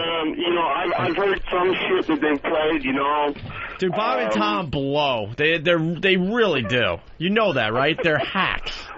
Yeah. They're mid-market hacks. They're on about 8,000 little stations across America. They were never able to crack it in the big cities. So the reason, because they're hacks. Giving you guys a listen, because I heard y'all was funny as hell. All right, so what didn't you like about our program? When did you first listen to the show? Yeah. I've been listening to it for the last couple of days. I hear a little bit of some old stuff that you rehash, like flashback stuff, and I'm just beginning to listen, and I'm just not hearing anything very funny. Y'all are just kind of, I don't know. Hey, Bob. Trashing some old shit. All right, so then why are you still listening, stupid? I'm a mess today, I'm telling you. Why would you listen more than once? Stop trying the forced laugh. Dude, stop. Stop the forced laugh because you're uncomfortable. Let me just say this. I'm giving you a fair chance, okay? We don't give a shit. Give us a fair fucking chance. How do you like them apples, Steve? Drive off a fucking bridge with a full load of fucking HIV-positive needles. Do you understand? And they all fall in you. Do you understand we hate people that say, I'm just giving you a chance? We don't need you to give us a chance. We have a huge fucking audience. Like it or lump it. Stick with Bob and Tom. That's what I say. That's your style. You're a Bob and Tom type of listener, so go back to Bob and Tom. On the radio. What's that? What's that? Listening to you guys is proof that shit can talk on the radio. That's funny, God, that's great. All right.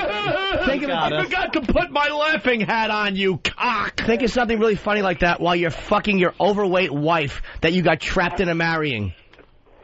Yeah, that's right. Keep forcing the laugh. Keep forcing the laugh, you fucking fake laughing jizzbag. From you too. What's that, sir? He hung up. Good. Of course, faggot. Keep listening, faggot in a truck. Go home and fuck your mediocre fat wife. Steve, you're still listening. Of course you are. You couldn't hang with us. You know it. Hung up. Go back to Bob and Tom so you can listen to the latest parody song.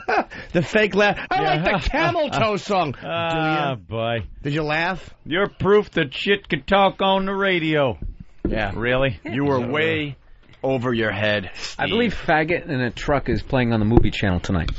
Oh, I have to DVR it. Gotta get to sleep early. You faggot in a truck. Bob We got dumps. Wow, that's I'm it? sure Bob and Tom are nice guys, but they stink. I've never listened to their show. I could care less about them either way. They've been doing it forever, but the problem is they've never done it in a big city. I thought every fist reference was going to be dumped. No, it's got to be in some kind of context. Let's go. Listen to the fucking lawyers. The way they were talking, it didn't matter what context. Let's go to Mike in Kings Park, please. Mike. Hey, how you doing? Hey, Mike, what do you say to Bill? Screw him. Hey, Opie. Yeah. You're really screwing up today, man. I am so full of snot. I just want to blow my nose for the rest of the morning. Want to come up to my house and blow it on some of the windows. It's me and Smear with it's your me little and three fingers. other people in America that are sick in the middle of summer. Who gets sick in the middle of summer? Yeah. Fuck Thanks. too. Hey, I ate at your brother's restaurant, man. It's really good. Mike, let me tell you this. I can't even hear. I have so much snot in me. To be able to speak correctly, you got to be able to hear yourself. Okay. I'm frustrated and miserable because I can't freaking hear. You sleep with the AC on? I don't know. It's so funny. It's so funny, man. I did a poll yesterday, Bill. 3 other people sick in America. That's it. That's it. No one gets sick in July. Poll may have a plus or minus of 250 I'm to talking 300 million. a basic cold. That's it. Yeah. I know there's other sicknesses out there. I'm talking a basic. Who gets a cold in July? No, who gets a cold in July? People that have allergies. Is that a cold then? I don't think so. Really? No. It's the same symptoms, though. Eat your yogurt. I'm trying. But There's nothing worse than an angry guy with a cold in July. Just But the Let me tell you something. Yeah, but the yogurt is adding more phlegm. Yeah. Have some milk after that. I did that already this morning. I had some cereal. I'll just phlegm everything. Everything that makes you phlegmy. Yeah. Then I have to be, tough radio guy, and I'm calling them Bob and Tob. Bob and Tob, you knob. Freaking talk. I'm the worst. Boy, real That douchebag at the other station really hates us, huh? Who? That fucking roly-poly douche. Oh, yeah. And he knows we were talking about him, and he knows we hate him. And Good. now he's going to go and fuck him. rat to let it. him. He huffed off, what was it, His Friday? hands on his fat hips. No, we really let him have it last Friday. He huffed off, or the Friday before he went away for the long weekend. Yeah. And he was going to get us in trouble. Remember, he grabbed his walkie-talkie and huffed off? Beat it, fatso. Walkie-talkie. And guess what? Nothing came of that. Nothing no came came of that. They think he's a joke, too. Like, the security guard that's too overzealous for the security guard. And there's somebody that's got to be in charge, and he might be the guy that has a little sense, so that when the security guard comes up to him and says, there's a problem on floor 4, and the guy goes, calm down. Relax. You're fucking security guard. Take your walkie-talkie, retard, and go fucking downstairs and stand in the breezeway. Make sure, all right, I'll give you a job. Make sure everyone keeps the breezeway clear. And then he goes, okay, yes, sir. Throws a salute. A fucking security guard building guy salute. And then goes down and you gotta keep the breezeway clear. Keep the breezeway clear. That's my job now. And it's like a retard. You got to give him a job. Since 9/11, they all feel important. Mm-hmm. Oh, yes. Like every building is a fucking target. You can only hope one of them was standing I like there how people thought that building yesterday. That brownstone that the doctor blew up, like maybe that was a terrorist. That falls right in line. Sure We'll does. attack the Pentagon, the World Trade Centers, and then the townhouse on fucking 62nd Street. The townhouse with a home doctor's office in it. In a hoity-toity neighborhood, yeah. Exactly. Now none of them feel safe. All right. The dumps for today? Yeah. Let's go to the dumps. Live from the Opie and Anthony Go Show to the dumps. studios. Hold on. Cut. What? Why do you give him the good cue? Yesterday I got the awful cue. Because I yelled it like, here it comes, motherfucker. And he did that. No, but I pointed at him. I'm like fucking Edward R. Murrow. Go to the dumps. I pointed to. I have like a cigarette in my hand, and I pointed at the producer. That was perfect, and it bothered me. Yeah. You want to do it? Well, yesterday I wanted to cue up the Lonesome Loser for Jimmy. And I had the big, hit it! And also it was, here's the dump report. Cluster. But today you get it perfect. Yeah. You like him better, don't you? No. Yeah, he's just not phlegmy. You can understand what he's saying. It's all right. Ant's not an asshole. That's why you like him better. Not on the outside. I'm quite the asshole on the inside. Anybody with a pantry is a douchebag in my A pantry is a very useful thing to have. All right. What are you and I like stocking that. up for? Well, give him the coming race war, idiot. Let's go to the dumps! Live from the Opie and Anthony Show studios, the Daily Dump Report. Here are your FM radio dumps for this Tuesday, July 11th. You're all in cahoots. At 6:36 a.m., a caller was heard saying, "You're doing fucking awesome." Of course, this couldn't be tolerated on FM radio and was promptly dumped out of by the talented and lovely Albert Dukes. At 7:10 a.m., and this is a bad one, fullblownaids.com. Wow, a website that may have naked ladies on it was put out over the airwaves. This, too, had to be stopped by the wall that is Al Dukes. Yeah, that was put out of its misery. Yeah. So there you go. Only 2 dumps, one being a website, one being a caller. We just know how to work regularly. And we talked about fists up asses. We talked about gay guys fucking up the ass. This was off the air, just me and Jimmy in the bathroom. I got whispering under the stall door. Yeah, we know how to work around the FCC. Don't worry about it. Howard. It's a breeze. Can't even say Howard. I thought you were saying, how are you today? It was like, fine, we discussed this earlier. Kathy and Merrick, what's up? Hey, guys, how you doing? Good. Hey there, Kath. Hi. Listen, yesterday morning you guys were talking about Keith Richards and his acting abilities. Right.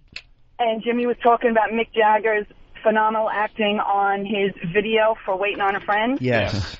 Last night I'm watching VH1 Classics, and that video came on, and I've never laughed so hard. You were thinking of Jimmy. Cheesy. Number one, how cheesy the video is, and how scary this was to think that they were trying to attempt acting. Well, Mick Jagger was the first consideration for Clockwork Orange over Malcolm McDowell. Really? Yes. Oh, really? Yes. 1971, so back then, I was... You could almost see it, but I'm so glad they didn't go that way. Of course not. For being a bastard without a duke of an idea how to comport yourself public-wise, oh, my brother. O&A Party Rock! All right. That's okay. That shouldn't have... that wasn't me, by the way. 6.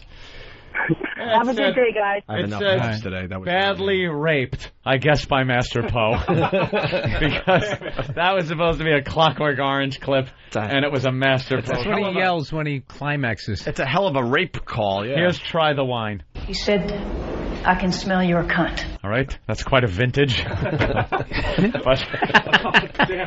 The vineyards of tuna. Here's She's Dead. No! No, no, no, no, no, no, no, no, no! No! No, no, no, no, no, no, no, no, no, no, no, no, no, no! No! Anyone want to claim responsibility for... Wow, Than's hand shoots up so quickly. Wow. You gotta appreciate that. Gotta appreciate someone taking responsibility around here. Mark it down, June 11th, 06. Someone actually took responsibility for screwing up on the Opie and Anthony show. Way to go, Than. And Than's everyone's favorite, so he won't get in trouble. We're going to make a trophy. He won't get yelled at. He won't get in trouble, right, guys? Because it's perfect Than. He just mumbles something and leaves. He doesn't even know what happened. That's even better. He's not even going to try to come up with something a la E-Rock. E-Rock would have pointed at a Post-it note and went, well, what I told you over there earlier was something of a... All-Star game. All-Star game and stuff. Tuesday. That's all he does is he points at a Post-it like, that's your fucking problem. Read it right there. I had an alibi. Could be blank. Could just have scribble on it. Could have something that we did a break a half hour ago on, but it's right there. He tries a distraction. It almost worked yesterday. Almost worked. I gotta get some brilliant. All right, listen. Idiot savant without that pesky savant part. Our old drivers or our older drivers a danger. NBC News. Of course they are. We've had a couple of these in the last few days. Barreling into crowds of people, old drivers, creating a nuisance. Yeah, but they're only going 2 miles an hour, so... I don't know what that says about killing people. Your agility if you can't get out of the way of a fucking pacer. It's an AMC pacer. A lot of windows on there. I think you're right, Bill. I think it's a God test.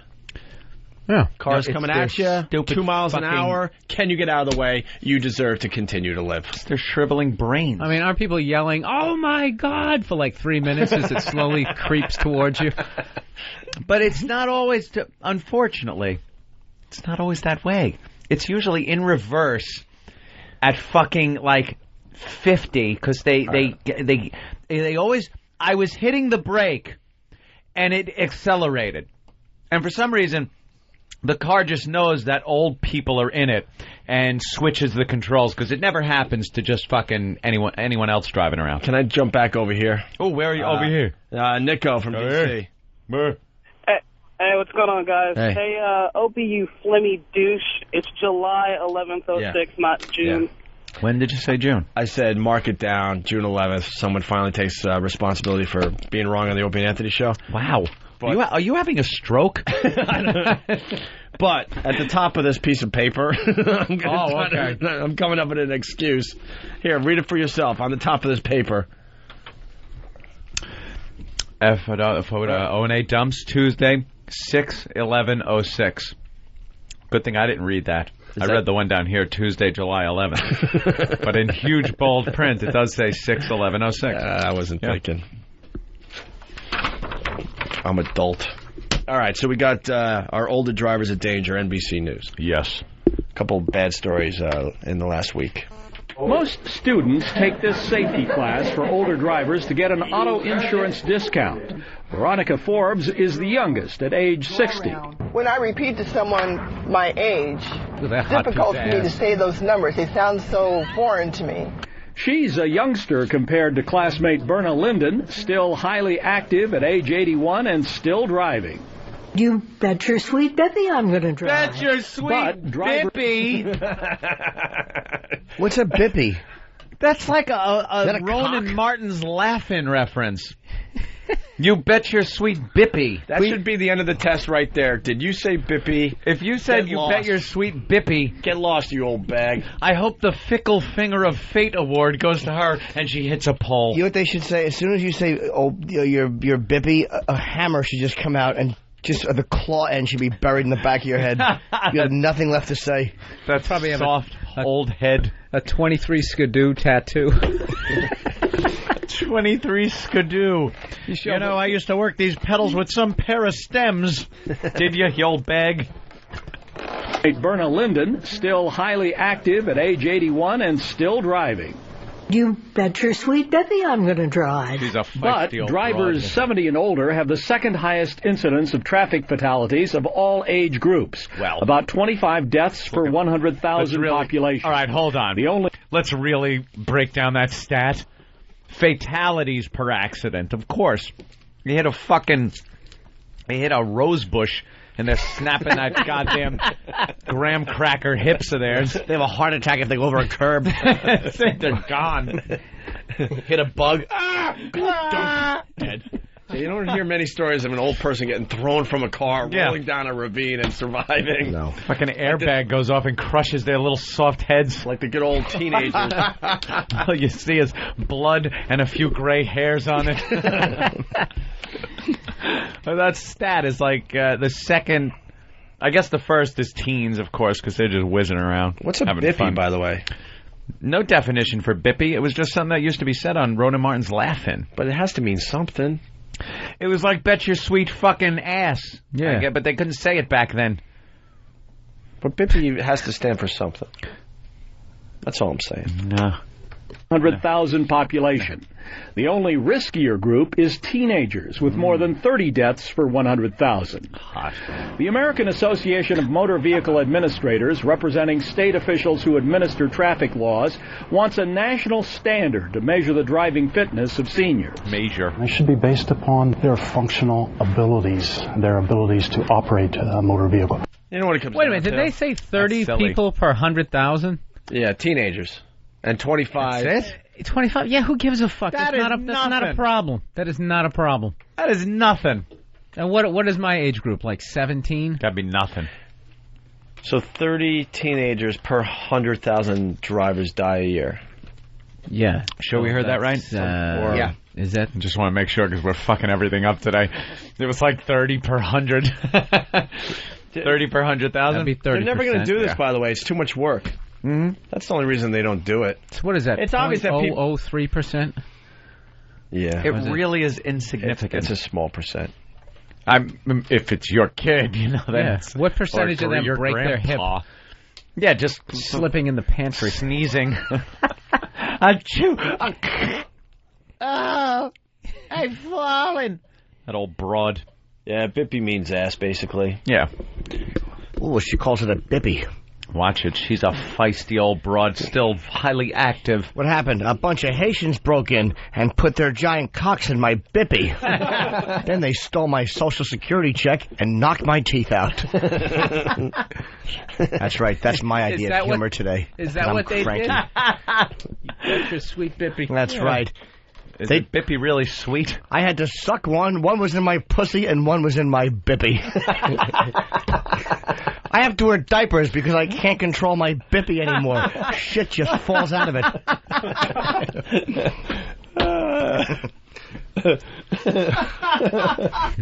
One time a young ruffian took my purse and fisted my bippy. I'm such a burden on my children. They have to wipe my bippy. I feel bad for Hank. He got cancer of the bippy.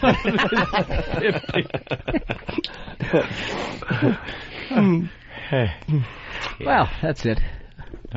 Enough about the bippy. My sofa smells because I forget to wipe my bippy.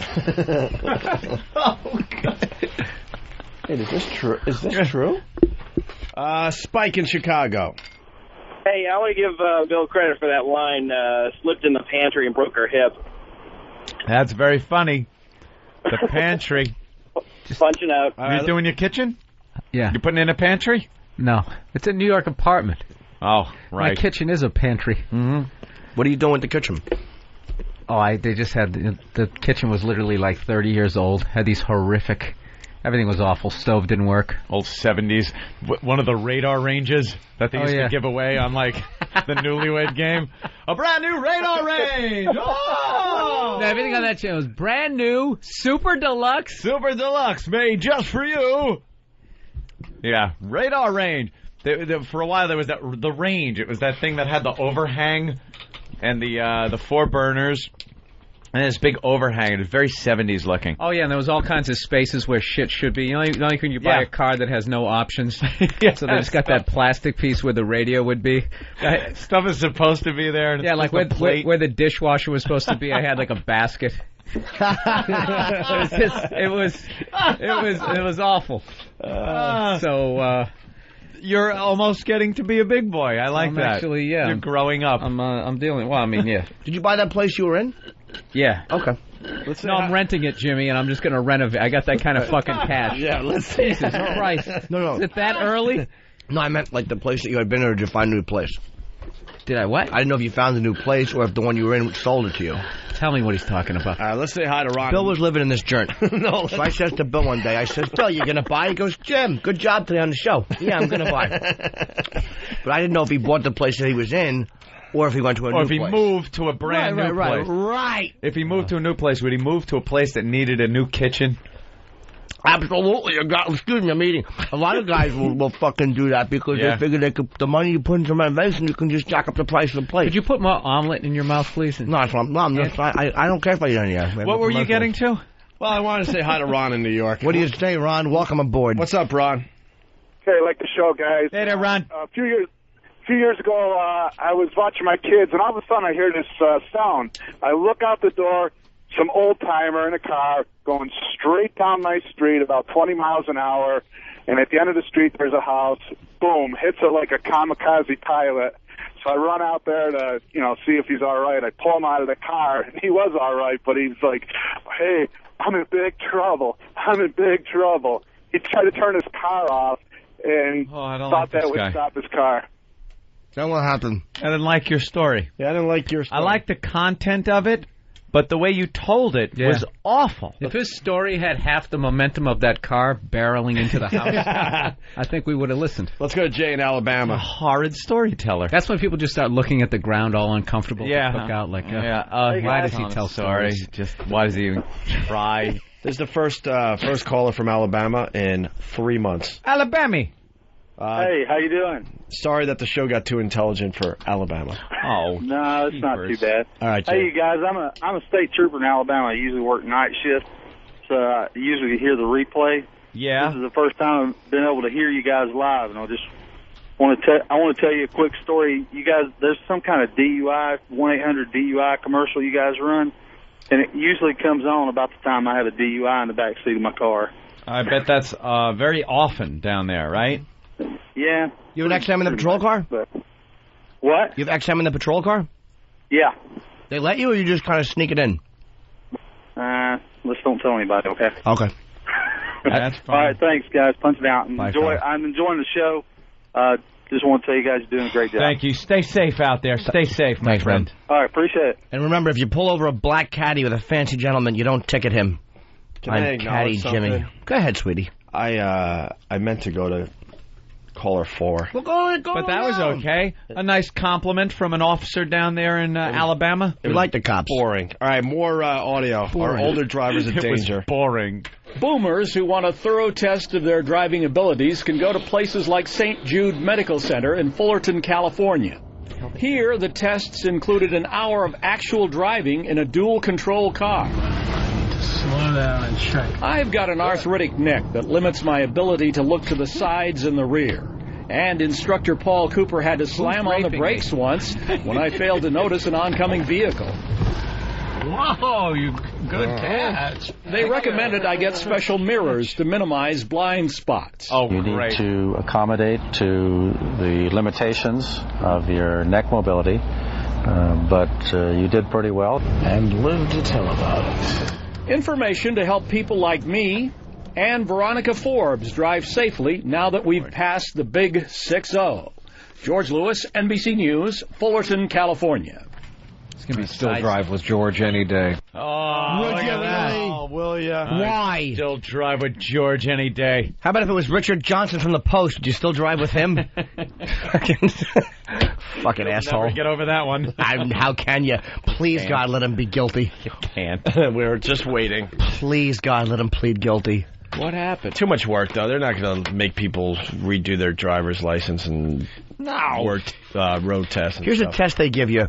They actually, if you're a certain age, they just roll a tire at you, and if you yell, tire, and still get hit by it, you can't drive anymore. Like if you're an old lady and you're standing there with your legs akimbo and the tire wedges in your cunt, it's time to give your license. Oh. Spin around, and if you have tread marks in your bippy, you don't get a license. Hey, here's a callback to yesterday's show. Elmer, your finger feels great in my bippy. Get your tongue out of my bippy, Gus. I got to make a call. Gus and Elmer. Gus and Elmer. They are just terrific. Yeah. Garrison from Virginia Beach, I don't listen anymore. I don't want him listening. What happened? Yesterday it was making light of terrorism, and today it's picking on senior citizens. I find you funny 90% of the time, but move on. Nobody is laughing. He has a good point. Garrett, call in. I actually don't disagree with this guy. It's Garrison P. from Virginia Beach, and I meant to do this yesterday, but he slipped away. Banned. Let him call him. Banned. Garrison, call in. I don't disagree. Ban you. Old people crashing, always funny. No, I disagree with that. Always funny. And I love how Garrison from Virginia Beach knows. Move on. Nobody is laughing. He's right. Really, Garrison? Nobody? You would make a great consultant. That's the speaking for the group criticism. And he laughs 90% of the time, and we're making light of senior citizens.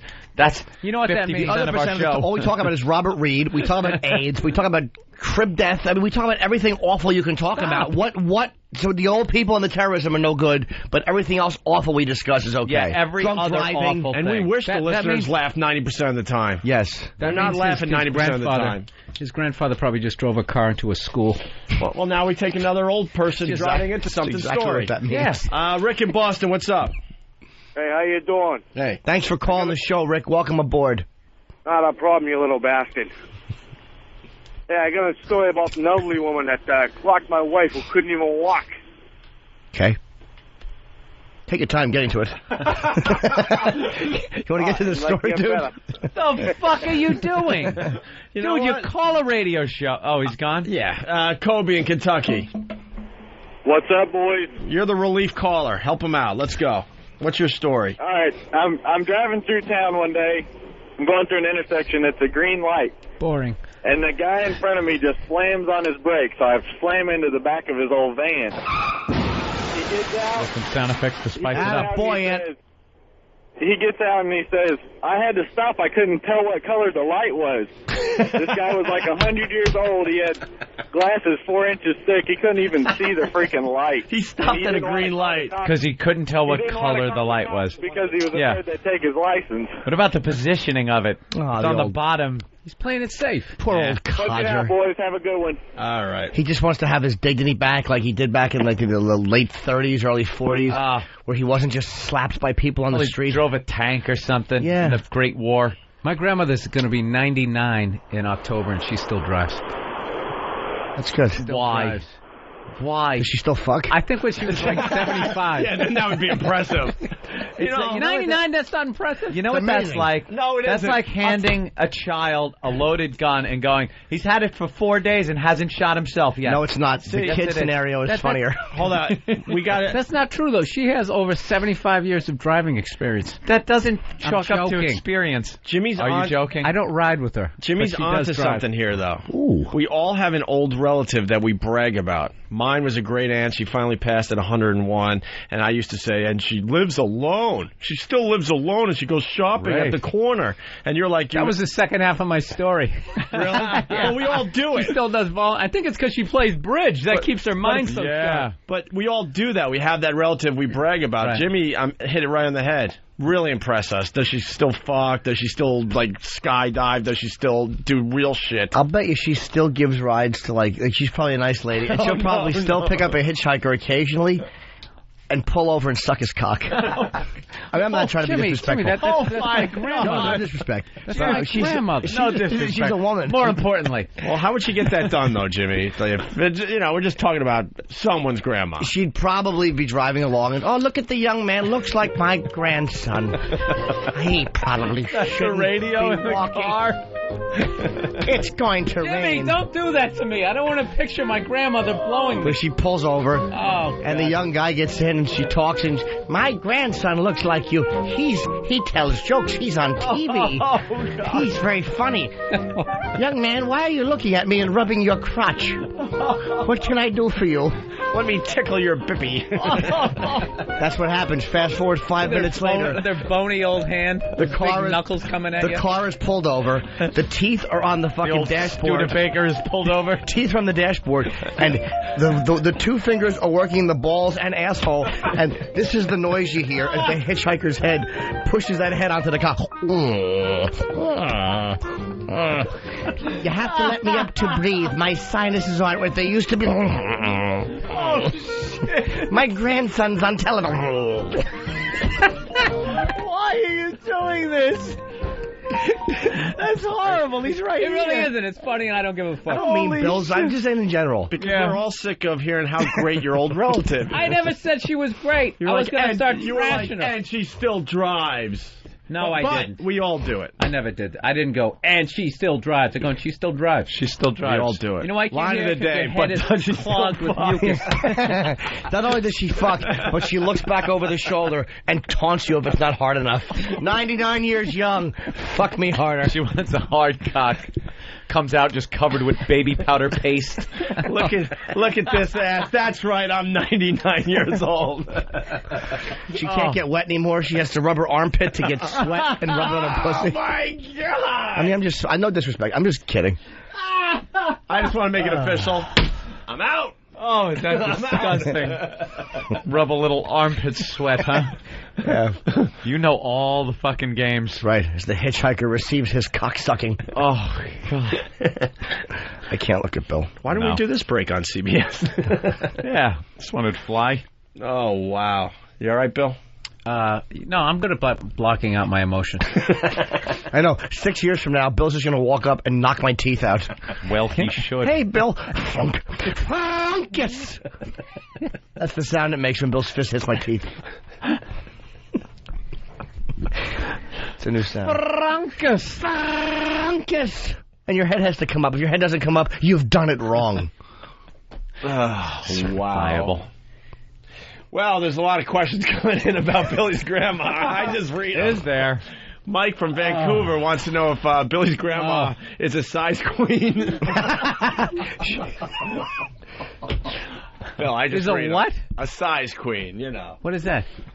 It means that she prefers a bigger, girthier cock. Big, fat one. Like a small, like she only gets off. Just goes after big ones. But though. she like a size queen means like when she sees like a cock, it's fine. But if it's a two-fister, if she can get two hands around it and get the fucking mushroom head in her mouth, she appreciates a bigger cock. I think they all do. Scarecrow from Jersey, can you imagine how the dentures of an 80-year-old cocksucker smells when it's roasting on the dashboard? Not as bad as the dentures of one who's 99. That's almost 20 years more of cocksucking. And she still drives. How about that? She's still, you guys, you know, sucking a dick at 99 is not nearly as impressive as still driving. No? No, it isn't. Gotta give that a little thought. All she got to do is fall forward. The armpit line made me drool on myself. That's coming in from Whackbag. I'm going to do the same to her. Oh, my God. No. That is hilarious. No? All right. I'm not trying to... My grandmother is not a whore. I'm not trying to say... No. She doesn't pick up hitchhikers. Well, let's, Hump X writes... my 80... Oh, God, is it updating fast today? That's good. That means people are listening. My 82-year-old mom drove just fine until she plowed into a parked car, which she swore moved out in front of her. Say, she should have just stayed home and sucked a cock that day.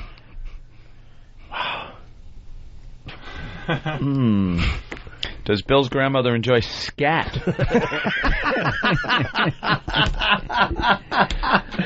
Bill from Waterford. She asked for it because she thought it was like when you sing a shooby-dooba-doo-wop, a doo-wop. She said, Scat Man Brothers. Yeah. She's like, I want some scat, and then the meter man shit in her mouth. Yeah, you like scat? Yeah, I love Louis Armstrong. Great, this is going to be the color of it. So he laid her back and put something that looked like Louis Armstrong's leg on her face. This is all fun, but we're all going to have to be outside in the bright sunlight. That's when it gets to us.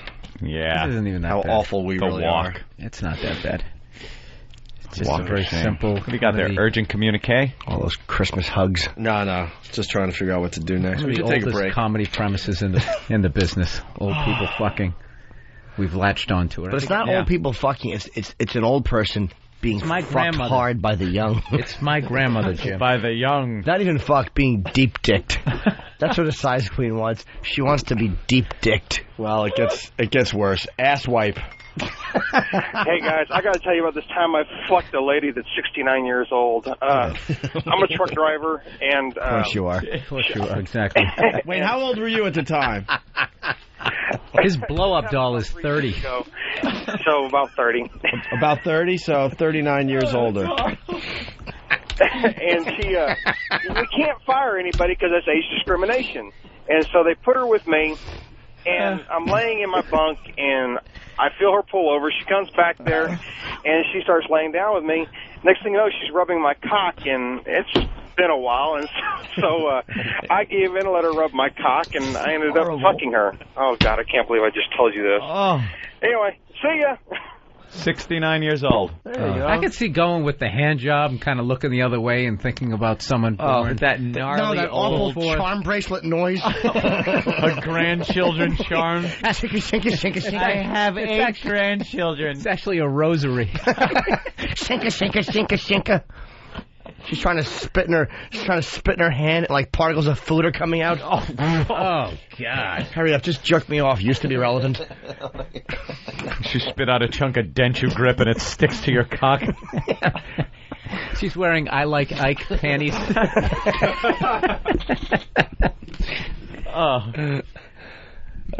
When she sucks your dick, she leans up and asks you if you could reach around and finger her bippy. She likes that. The bippy. Give the old bippy a fingering.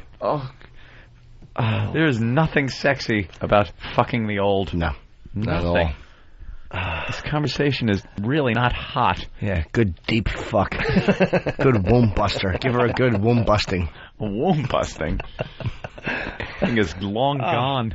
Well, the listeners are loving it because we just crashed the instant feedback. They all have questions about Bill's grandma. They want to know if she's snowballed. Oh, that's not right. Oh, they're just vicious. I can't read them. I one time sucked the cum out of Agnes's pussy and then kissed her. We had a foursome with Gus and Elmer. Did he 69 the 69-year-old? I'm so glad. No, none of my relatives on that side of the family have an XM. What are you laughing at? Jimmy from Wagbag, her asshole must look like a brown scrunchie. God. Oh, is that horrible? Wow. Oh, God. All right. Damn it. Thought such an innocent comment could just... Yeah. I know. Hey, she's 99 and she can still drive. And turns into... Yeah, I was going to make fun of because she drove the car through the garage, and next thing you know, I'm picturing what her asshole looks like. Yeah. You know. She'll be celebrating her 100th birthday with a pair of non-white balls on her face. Not black, yet some type of a brownish hue. I'd imagine that would be much better than blowing out a cake with 100 candles. Perhaps Ecuadorian. The Ecuadorian landscaper. Oh, shit. Fucking awful onion balls. Go ahead. Put them in your mouth. Is she fucking Carlos Mencia? I work in the TV industry. I know what you're thinking. Oh, God damn. You finally gave a beaner a load. Let's say hi to Eric in Colorado as we try to move on here. Eric. Yes, I believe for anyone interested that with a WOW sticker, Bill's grandmother will be flashing at his show at Comedy Works in Denver, July 27th, 28th, and 29th. For ticket information, contact www.comedyworks.com or myspace.com/Bill Burr. Yeah, all his dates are up on his MySpace account. Comedy Connection this weekend. That's a biggie for Bill. Nah, you're from Boston. It's first time you're headlining. That's huge for Bill Burr. I'm taking the weekend off after this segment. Yeah. Oh, all right. Not going out. I don't have to have that Men in Black thing flashed in front of my eyes. Just so you forget? Yes. Flash it in front of your eyes so next time you see your grandma, it's not the first thing that pops in your head. Yeah. It's all the awful things that are being said. You're not going to look for body language signals when she's hugging you? Does she press a little too close? Does she, instead of giving you the grandmother hug, does she wrap her arms around your waist, pull you in? Jimmy, for the love of God. Well, Humpbacks... Stop. Humpbacks wants to know... Would Bill's grandma consider a DP session? Jesus. Well, it's like her motto. If you're going to have one in the pussy, you might as well have one in the asshole. And then she puts her fingers over her mouth and goes, did I say that, Dolores? Once again, for the love of God, Jimmy. 2 yellow fingernails over the mouth. Frank the trucker. Frank. Fucking under an Afghan. I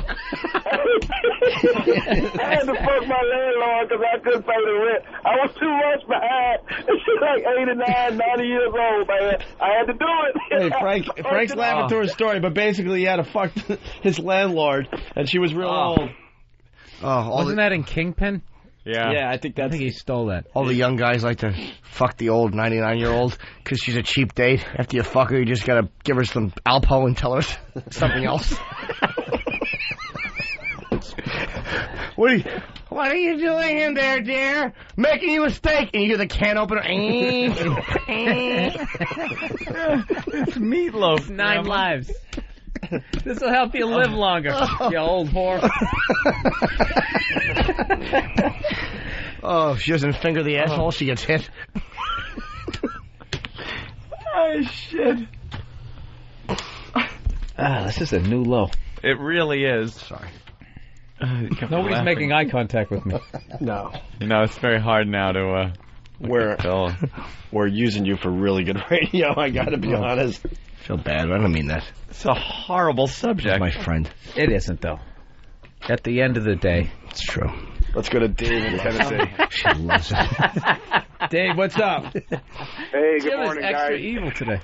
Hey, Anthony, it's going to be a long walk of shame with Bill today. Yeah, Bill, walk with Bill. No, this fucker, he won't even come near me. When there's 15 minutes left in the show, he starts crawling under the desk.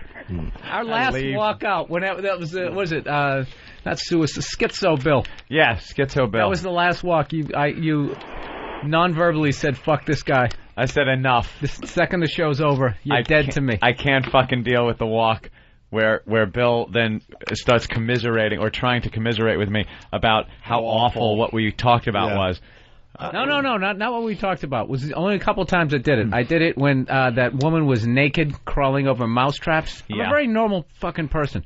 Yeah. That's very normal to so are we, man. to what feel that. To say? Yeah. You know what I'm trying to say. We're normal. You're not, though. We're normal. No, we're not. You're not. You gotta be able to just, throw that shit out after the show. That's it. It's done. There was a show. You leave. I don't want to hear about it. Yeah, you know, she was crawling around in mousetraps.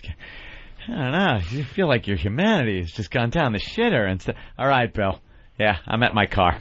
Take it easy. Let's go to... I just want to ruin your ride home. Is that it? It doesn't work. It does, though. It does, because you avoid me now. If it didn't... I don't avoid... I really wouldn't avoid you. There's definitely avoidance. I'll walk with you today. Know what I do every day? Me and you. Every day, holding hands. Every day I just go, well, that was Sandy. fun. And just move on with my life.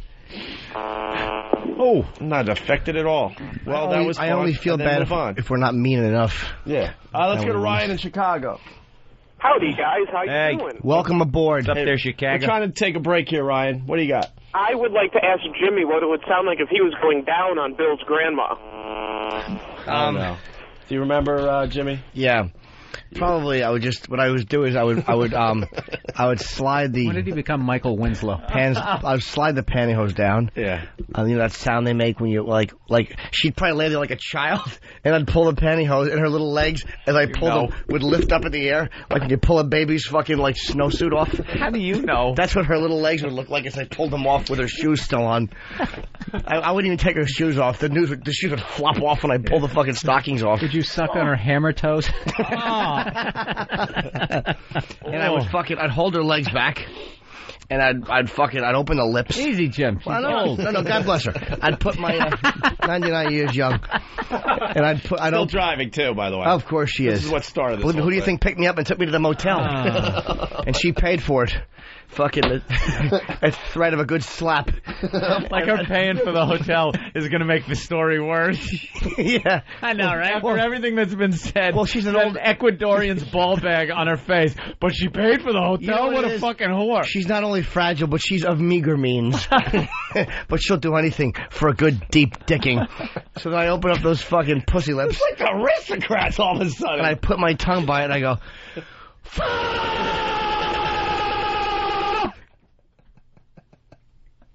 Ow. That's how I eat a pussy. Let's say hi to Mike. But you know what the funny part is, Ope? She prefers it while she's on her stomach. She likes the little nose tickle in the asshole while the lips are being slathered. Nose tickle in the bippy. She wants the lips to be slathered. Mike in Miami. Hey, what's going on, guys? Hey, Mike. Hey, Jimmy, I'm good for a good little deep dick in myself. But hey, listen, there's a radio station down here in Miami, Y100. Yeah. And they just made a Tippy Tom reference, and they're doing homeless radio. Oh, yeah? These fucking guys. Who's on Y100? How do they make a Tippy Tom reference? Guys. Elvis Duran or Elvis and Duran, something like that. Elvis and Duran. Flipping through it, and they're doing homeless radio, and the guy made a reference to his buddy Tippy Tom. Get over there, what? E-Rock's in the studio. You're talking in midair, Eric. E-Rock knows a lot about the radio biz. It's a Z100 show. They're syndicated to Miami now. Is that why they got the girl from Miami and fuck Christina Nagy? Because they got the girl from Miami. Wait, Z100 in New York is doing homeless radio? Does anyone know this for sure? I don't know, but I just heard this. No, it's Y100 in Miami. No, but that's Z100 in New York. It's probably the same thing. Oh, okay. Because Elvis Duran is here in New York. Oh, okay, because the girl is from Miami, Carolina. I've been listening to you guys for the past several months, but they made a reference of homeless radio and Tippy Tom. What reference did they make? Yeah, was it nasty? Were they talking about... The homeless guy they have on, I don't recall his name, but they said, the guy must have a buddy, and his name's Tippy Tom. What? All right, we'll get to the bottom of that. Thank you, Mike. We appreciate it. All right, guys. Take care. All right. Hey, Jim, what's the name of those two guys down in Houston I was telling you who trashed me after I left? Johnson and Walters, I think. Walters and Johnson. What happened? I was hyping my gigs in the Improv in Houston, and there's these two old guys. You walk in and... Oh, yeah, we talked about that off air. I'm sorry. Yeah. Okay. Do you remember that? This guy basically does all these voices. Yeah. And they sound exactly like he does like a black guy. So he'll be talking like, you listen to Houston, blah, blah, and then it'll be like... To imitate the black guy, be like, just like, oh, I didn't know that. Like, that's literally his impression. And then he does like a girl. It's like, he's fucking horrific. But the thing is, you have to sit there and pretend that you like it. That you're talking to that people. That it's different people. Oh, you got to pretend that you're... And his listeners... Wait, he tells you, I'm going to do a lot of different characters? No, the engineer goes in there and goes, don't... He does a bunch of different voices. Our listeners don't realize that there's not a black guy, a woman, a gay guy, like all the hack fucking impressions. And he does all of them. And he does all of these. Different people. So I'm literally sitting there as this guy's like switching voices horrifically right in front of me. I'm sitting there going like, this is the worst shit. And it's so awkward because you can't address it. And I don't know, I didn't have a good performance. But rather than them just going, hey, we don't think you're funny, they waited till I left. And then they just started trashing me, going, a lot of times comedians come in, they're actually prepared, which I wasn't. But you know what? How are you supposed to give an honest... Bill's the type of dude, like, in the studio, you're not good at doing material in studio. He fucking hangs out, and he just riffs. And how are you going to riff when the guy you're supposed to riff with is being so dishonest? Like, the first thing I don't know. The first thing I would see Bill doing... The first thing I would see Bill doing is going, hey, why are you doing that? Why are you changing, like... And I was literally, that's all I could think of saying, like, dude, that is the worst impression of a black dude I ever heard. Yeah. You're horrific. Yeah. But I'm like, I'm playing the game. And we hate the numbers are low. I'm like, I got to sell the show. I'm spinning plates in there. I got those little 4th of July sparklers going over my head. So I fucking play the game, and then that's the greatest thing. Then I leave, and they trash me because I wasn't funny enough. I did that show when I was in Houston. They had just come back on the air in Houston. And I was bombing so badly on that show, because, again, I won't go into material, that they actually played a fucking musical comedy CD. While you were... Well, they weren't dicks to me, to my knowledge. Like, I don't think they bashed me. No one ever told me they bashed. Well, I think someone would have said it. I would have found out. Yeah, but the pests are all-knowing. They were just awful. Awful. Older guy. There was no vibe in the room either. It was an empty studio. How many real people are there? Two. Well, actually, none. I mean, just... There's the two guys, and like the, you got the head guy, the host, and then the the guy that plays all the sidekicks. And I'm telling you, the impressions are so bad. They are so fucking bad. Really? Oh, really? And then... Oh, really? My stars. Jesus. Oh, and the one guy has to fucking go look at the other guy doing these impressions. Hey, what's your problem there, Rufus? Or whatever the fucking awful black guy's name is. Rufus. It just stinks on ice. And I'm going to Houston, too. I just booked Houston. And I will not be doing that fucking radio show. Why don't you do it? Why don't you do it and actually go on air? Why are you doing the same fucking voices? Why are your listeners so stupid that they don't realize it? Do you do the fake guy in the studio every day, sir? Do you do the fake black guy and woman and gay guy every day? What the funny thing is... Well, what you talking about? I'm right here. As I found out, the way I found out, one of their listeners came up to me and told me that. And at that point, I snapped. And I just went, do you realize that one guy's doing all those voices? And he's like, really? They don't even know. Well, they will now. Oh, please. I say that the pests, if you know this show, should call it and call them out every time they pick up the phone. Every time. Just try to get out the fact that he's faking the voices. One guy is doing all those voices. Well, it says history of the Gauds, as in G-A-W-D-S. Thank God. Gauds. History of the Gauds. The Walton and Johnson Show is one of the most imitated and universally imitated radio programs in the nation. Is it? No show has a more unique mix of stream of consciousness. Yeah, it is, because most shows suck. Opinionated and compelling talk, guest musical elements, fictional characters and famous impersonations, great skit writing and production, coupled with powerful audience interaction. Radio audiences seem to appreciate the effort. And yes, that was one sentence. Hey, it's kind of cool though. Even though this is kind of good because it's a show that we're not going to like. Bill is yet again Ruin the Bit guy. and I'm happy for a show that we don't like. But I didn't ruin. I've gone in there twice and sat there with like fucking blood coming out of my eye. Why couldn't you Ruin the Bit guy when you were sitting there in front of him? Yeah, that's a good Because you know what? You guys disguise your bits so well. Oh, I don't really understand. There you go. Thanks, I'm Bill. good. A little political. That is a nice compliment. Damn it! I should. You know what though? I'm such a blabbermouth. I should have fucking... Shut the fuck up. You fucked my grandmother for a half an hour. No. I don't want to hear about it. I didn't fuck her. I deep-dicked her. I not only did I fuck her, but I held her down by the ass and fucking... And pushed until it was pubis against a fucking asshole. I gave her pubis on asshole a deep dicking. I gave her a good full womb. I filled her womb. No. What I'm saying is I should have... been removed. Because I know I'm going... It wasn't removed. There was so much. It fell out during a coughing fit.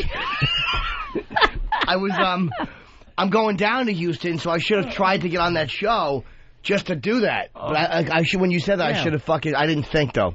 Hey, let's say hi to Chris in Houston. That really would have been hilarious. Here we go. Chris? What's up, guys? Hey, man. Hey, you're talking about douchebag radio DJs. I fucking hate these guys that y'all are talking about. Y'all talking about Walton and Johnson, right? Yeah. Yeah, douchebags. May they die of AIDS. He's got nothing. All right. I know. Just call him up and just call him out. By the way, this little tidbit, talking about radio shows, Mancow, Chicago. Mancow Muller, the larger-than-life morning personality whose contract at 101.1 expires August 25th. Yeah. Could be leaving the station as early as today. Oh, they're not going to give him the old hang out like Howie thing? All signs Monday pointed to Muller parting company. Is he doing the Star It's in the Jones Chicago thing? Sun-Times.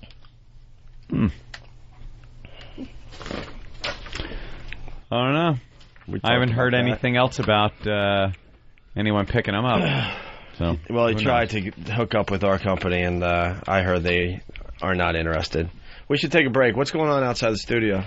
Actually, quick. My buddy's got a show on Mace Show, so I'm doing a show. Oh, okay, interview. Cool. Very cool. Actually, we had spoken to some people, and Mancow apparently was calling like every day to try to get one of Howard's stations. Yeah. And then he'd be on the air every day talking about how CBS was calling him all the time, asking him could he come over to CBS. And CBS is like, no, we never called him. The guy was calling like every day begging for like one station. I gotta start doing shit like that. Yeah. Do you really gotta be that ruthless? Just lie. We should take a break. I gotta piss. Let's break. Hold on. I'm so sick of ABC demanding that I do my hour of comedy on their channel. ABC's been demanding? Oh, just demanding it. Really? I just wow. I just keep turning them down. I'm just not into it. Yeah. I'm fielding other offers. Bill Burr's doing very well. And they're really desperate. The desperate sound in their voice. Calling him. More about Bill's grandmother. Why? What? And I couldn't even say it right. See, I'm having a bad day. Good. More about. I hope it's pneumonia. More about Bill's grandma. Next. Daddy, can I give you a Hummer? Daddy, I love when you touch my bad place. Daddy, show me your monkey. Show me your monkey. Daddy, I'm gonna sit in my mouth. Daddy, what's that in the popcorn bucket? Daddy, my poopy hurts. Daddy, my poopy hurts.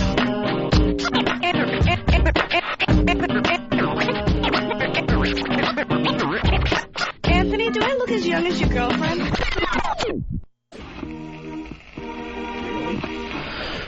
And we're back with the Opie and Anthony show. We had to cue this up really quickly. Obviously, we did not cue it up right, but that's okay. We still have to announce the death of Syd Barrett, one of the founders of Pink Floyd. Now, which one was he? Well, Anthony, he wrote many of the band's early songs. Some of the creepier stuff. Yeah. And then kind of went insane. Really? Left the band. When? Was a recluse. He left when... I believe he was in mental hospitals. Oh. He left in 68. 68. Yes. Jesus. Syd Barrett dead at the age of 60. Why'd he leave? No. My health doesn't allow it. Oh. Well, they, I think that he was always being loud in restaurants. He was asking people about their meal. Food, all right. David Gilmour, little-known fact, took over for Syd Barrett. Yes. Oh. Another little-known fact, whoever runs the air conditioning unit at this building should be fucking decapitated. It's awful in here. The 1967 album, The Piper at the Gates of Dawn, largely written by Syd Barrett, was a commercial and critical hit. The group, which had additional members Nick Mason and Richard Wright, came to be known as England's premier acid rockers. Acid rock. But the band did a turn for the worse when Syd Barrett became mentally unstable from the pressures of drugs and fame and had to leave the band in 1968, 5 years before Pink Floyd's most popular album, Dark Side of the Moon. Oh, so he left in 68? Yeah, but they were doing some cool stuff way back then, man. Stop. 65 to 68. Stop it. Stop it. I'm Syd Barrett. Come on. I don't know. Is that, what year did this song come out? 70. It was after 68. So this song has nothing to do with Syd Barrett. It's about him. Oh, it is? Yeah, wish you were here. All right. Jimmy's looking at me like, like I'm a fucking asshole. I found out 3 minutes ago. I just found out this was about Syd Barrett. I already knew about what I did over here. Oh. I already knew about it, so I was definitely looking at you like I'm you're trying a to fucking explain asshole. something to it right away. You're getting fucking fresh. All right, moving on. We got Spoon on the phone. Spoon, you're on the Opie and Anthony show. What's up? Hey, y'all want to hear what these dickholes sound like? Yeah. The Walton Johnson? Oh, they're fucking terrible. Walton and Johnson. That's here. Yeah. All right, hold on. 2, Risk Addiction. And that's the sequel to Basic Instinct 1, which we call 1 because they didn't have 2. That's one of his Have you looked voices. at that? I guess that is acting in a way. Yeah. Terry Bradshaw making you hot. That I was still thinking about that. Terry Bradshaw, because I saw his ass. Just, yeah, in fact, I saw him buck naked walking around just the other day. And I'm afraid that really was his naked Well, yeah, because you saw it. You saw Is he it. the woman? I know. So he's doing that woman voice. Yeah. That is a disturbing. It will not leave your mind. What are the black guy pipes in the voice? He's just walking around feeding his fish naked. I don't get it. And not only that, it wasn't a fleet. No. Now he's talking in his regular voice. It was lingering on my screen for 3 or 4 minutes. You know, that's what made it so funny is that it was constant. And he was so comfortable walking around naked like that. Yeah, that bothered me a little bit. And just not looking all that good walking around naked. If you haven't seen this, and now you're inspired to by this description. Gay guy? That one where... Wait, he's doing the chick voice? That's a chick voice, right? Matthew McConaughey won't the move gay out guy, of I his don't know. parents' house. No, I can't tell. Yeah, he's a gay guy. Gay guy, okay. Just like, it's just 2 guys, and one of them does 3 voices. Yeah. This was her first role since giving birth to our Savior. First role. I understand and feel Bill's pain. Animated. Holy crap. I'll leave it on for a minute. I want to hear if he does the black guy voice. She Yeah. plays All right, hold on. Tigress.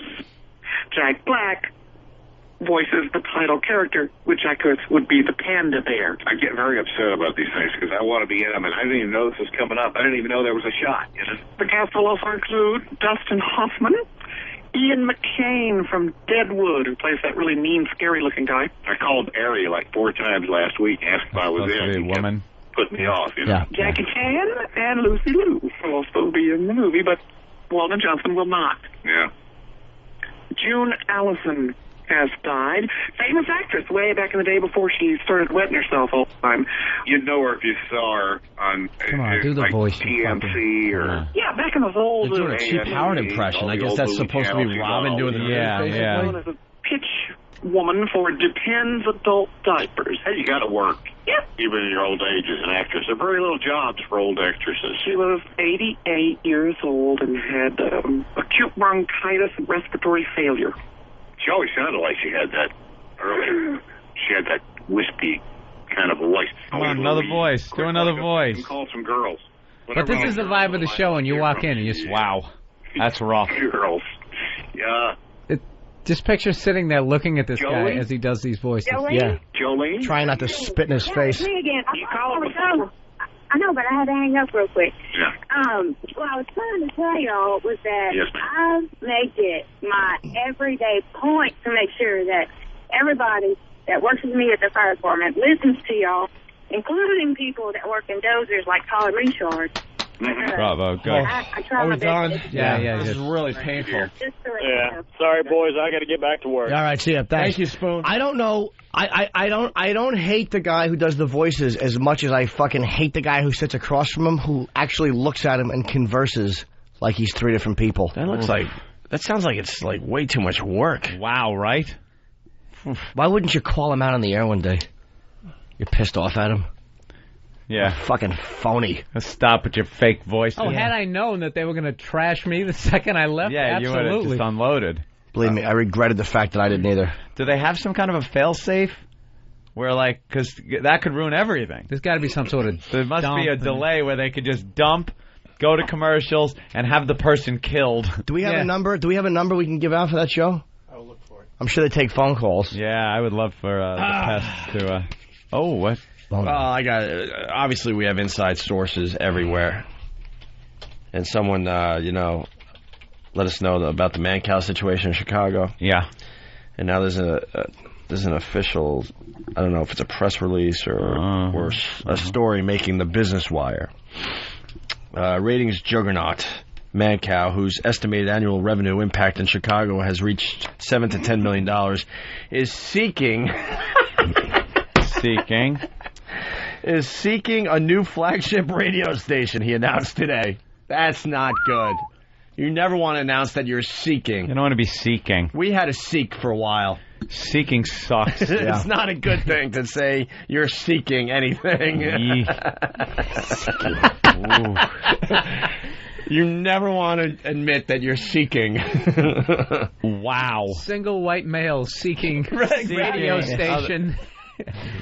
Lonely man seeks syndication. Please. We know all, and we speak very honestly on this show. We told you this was going on. He was telling his listeners a different story.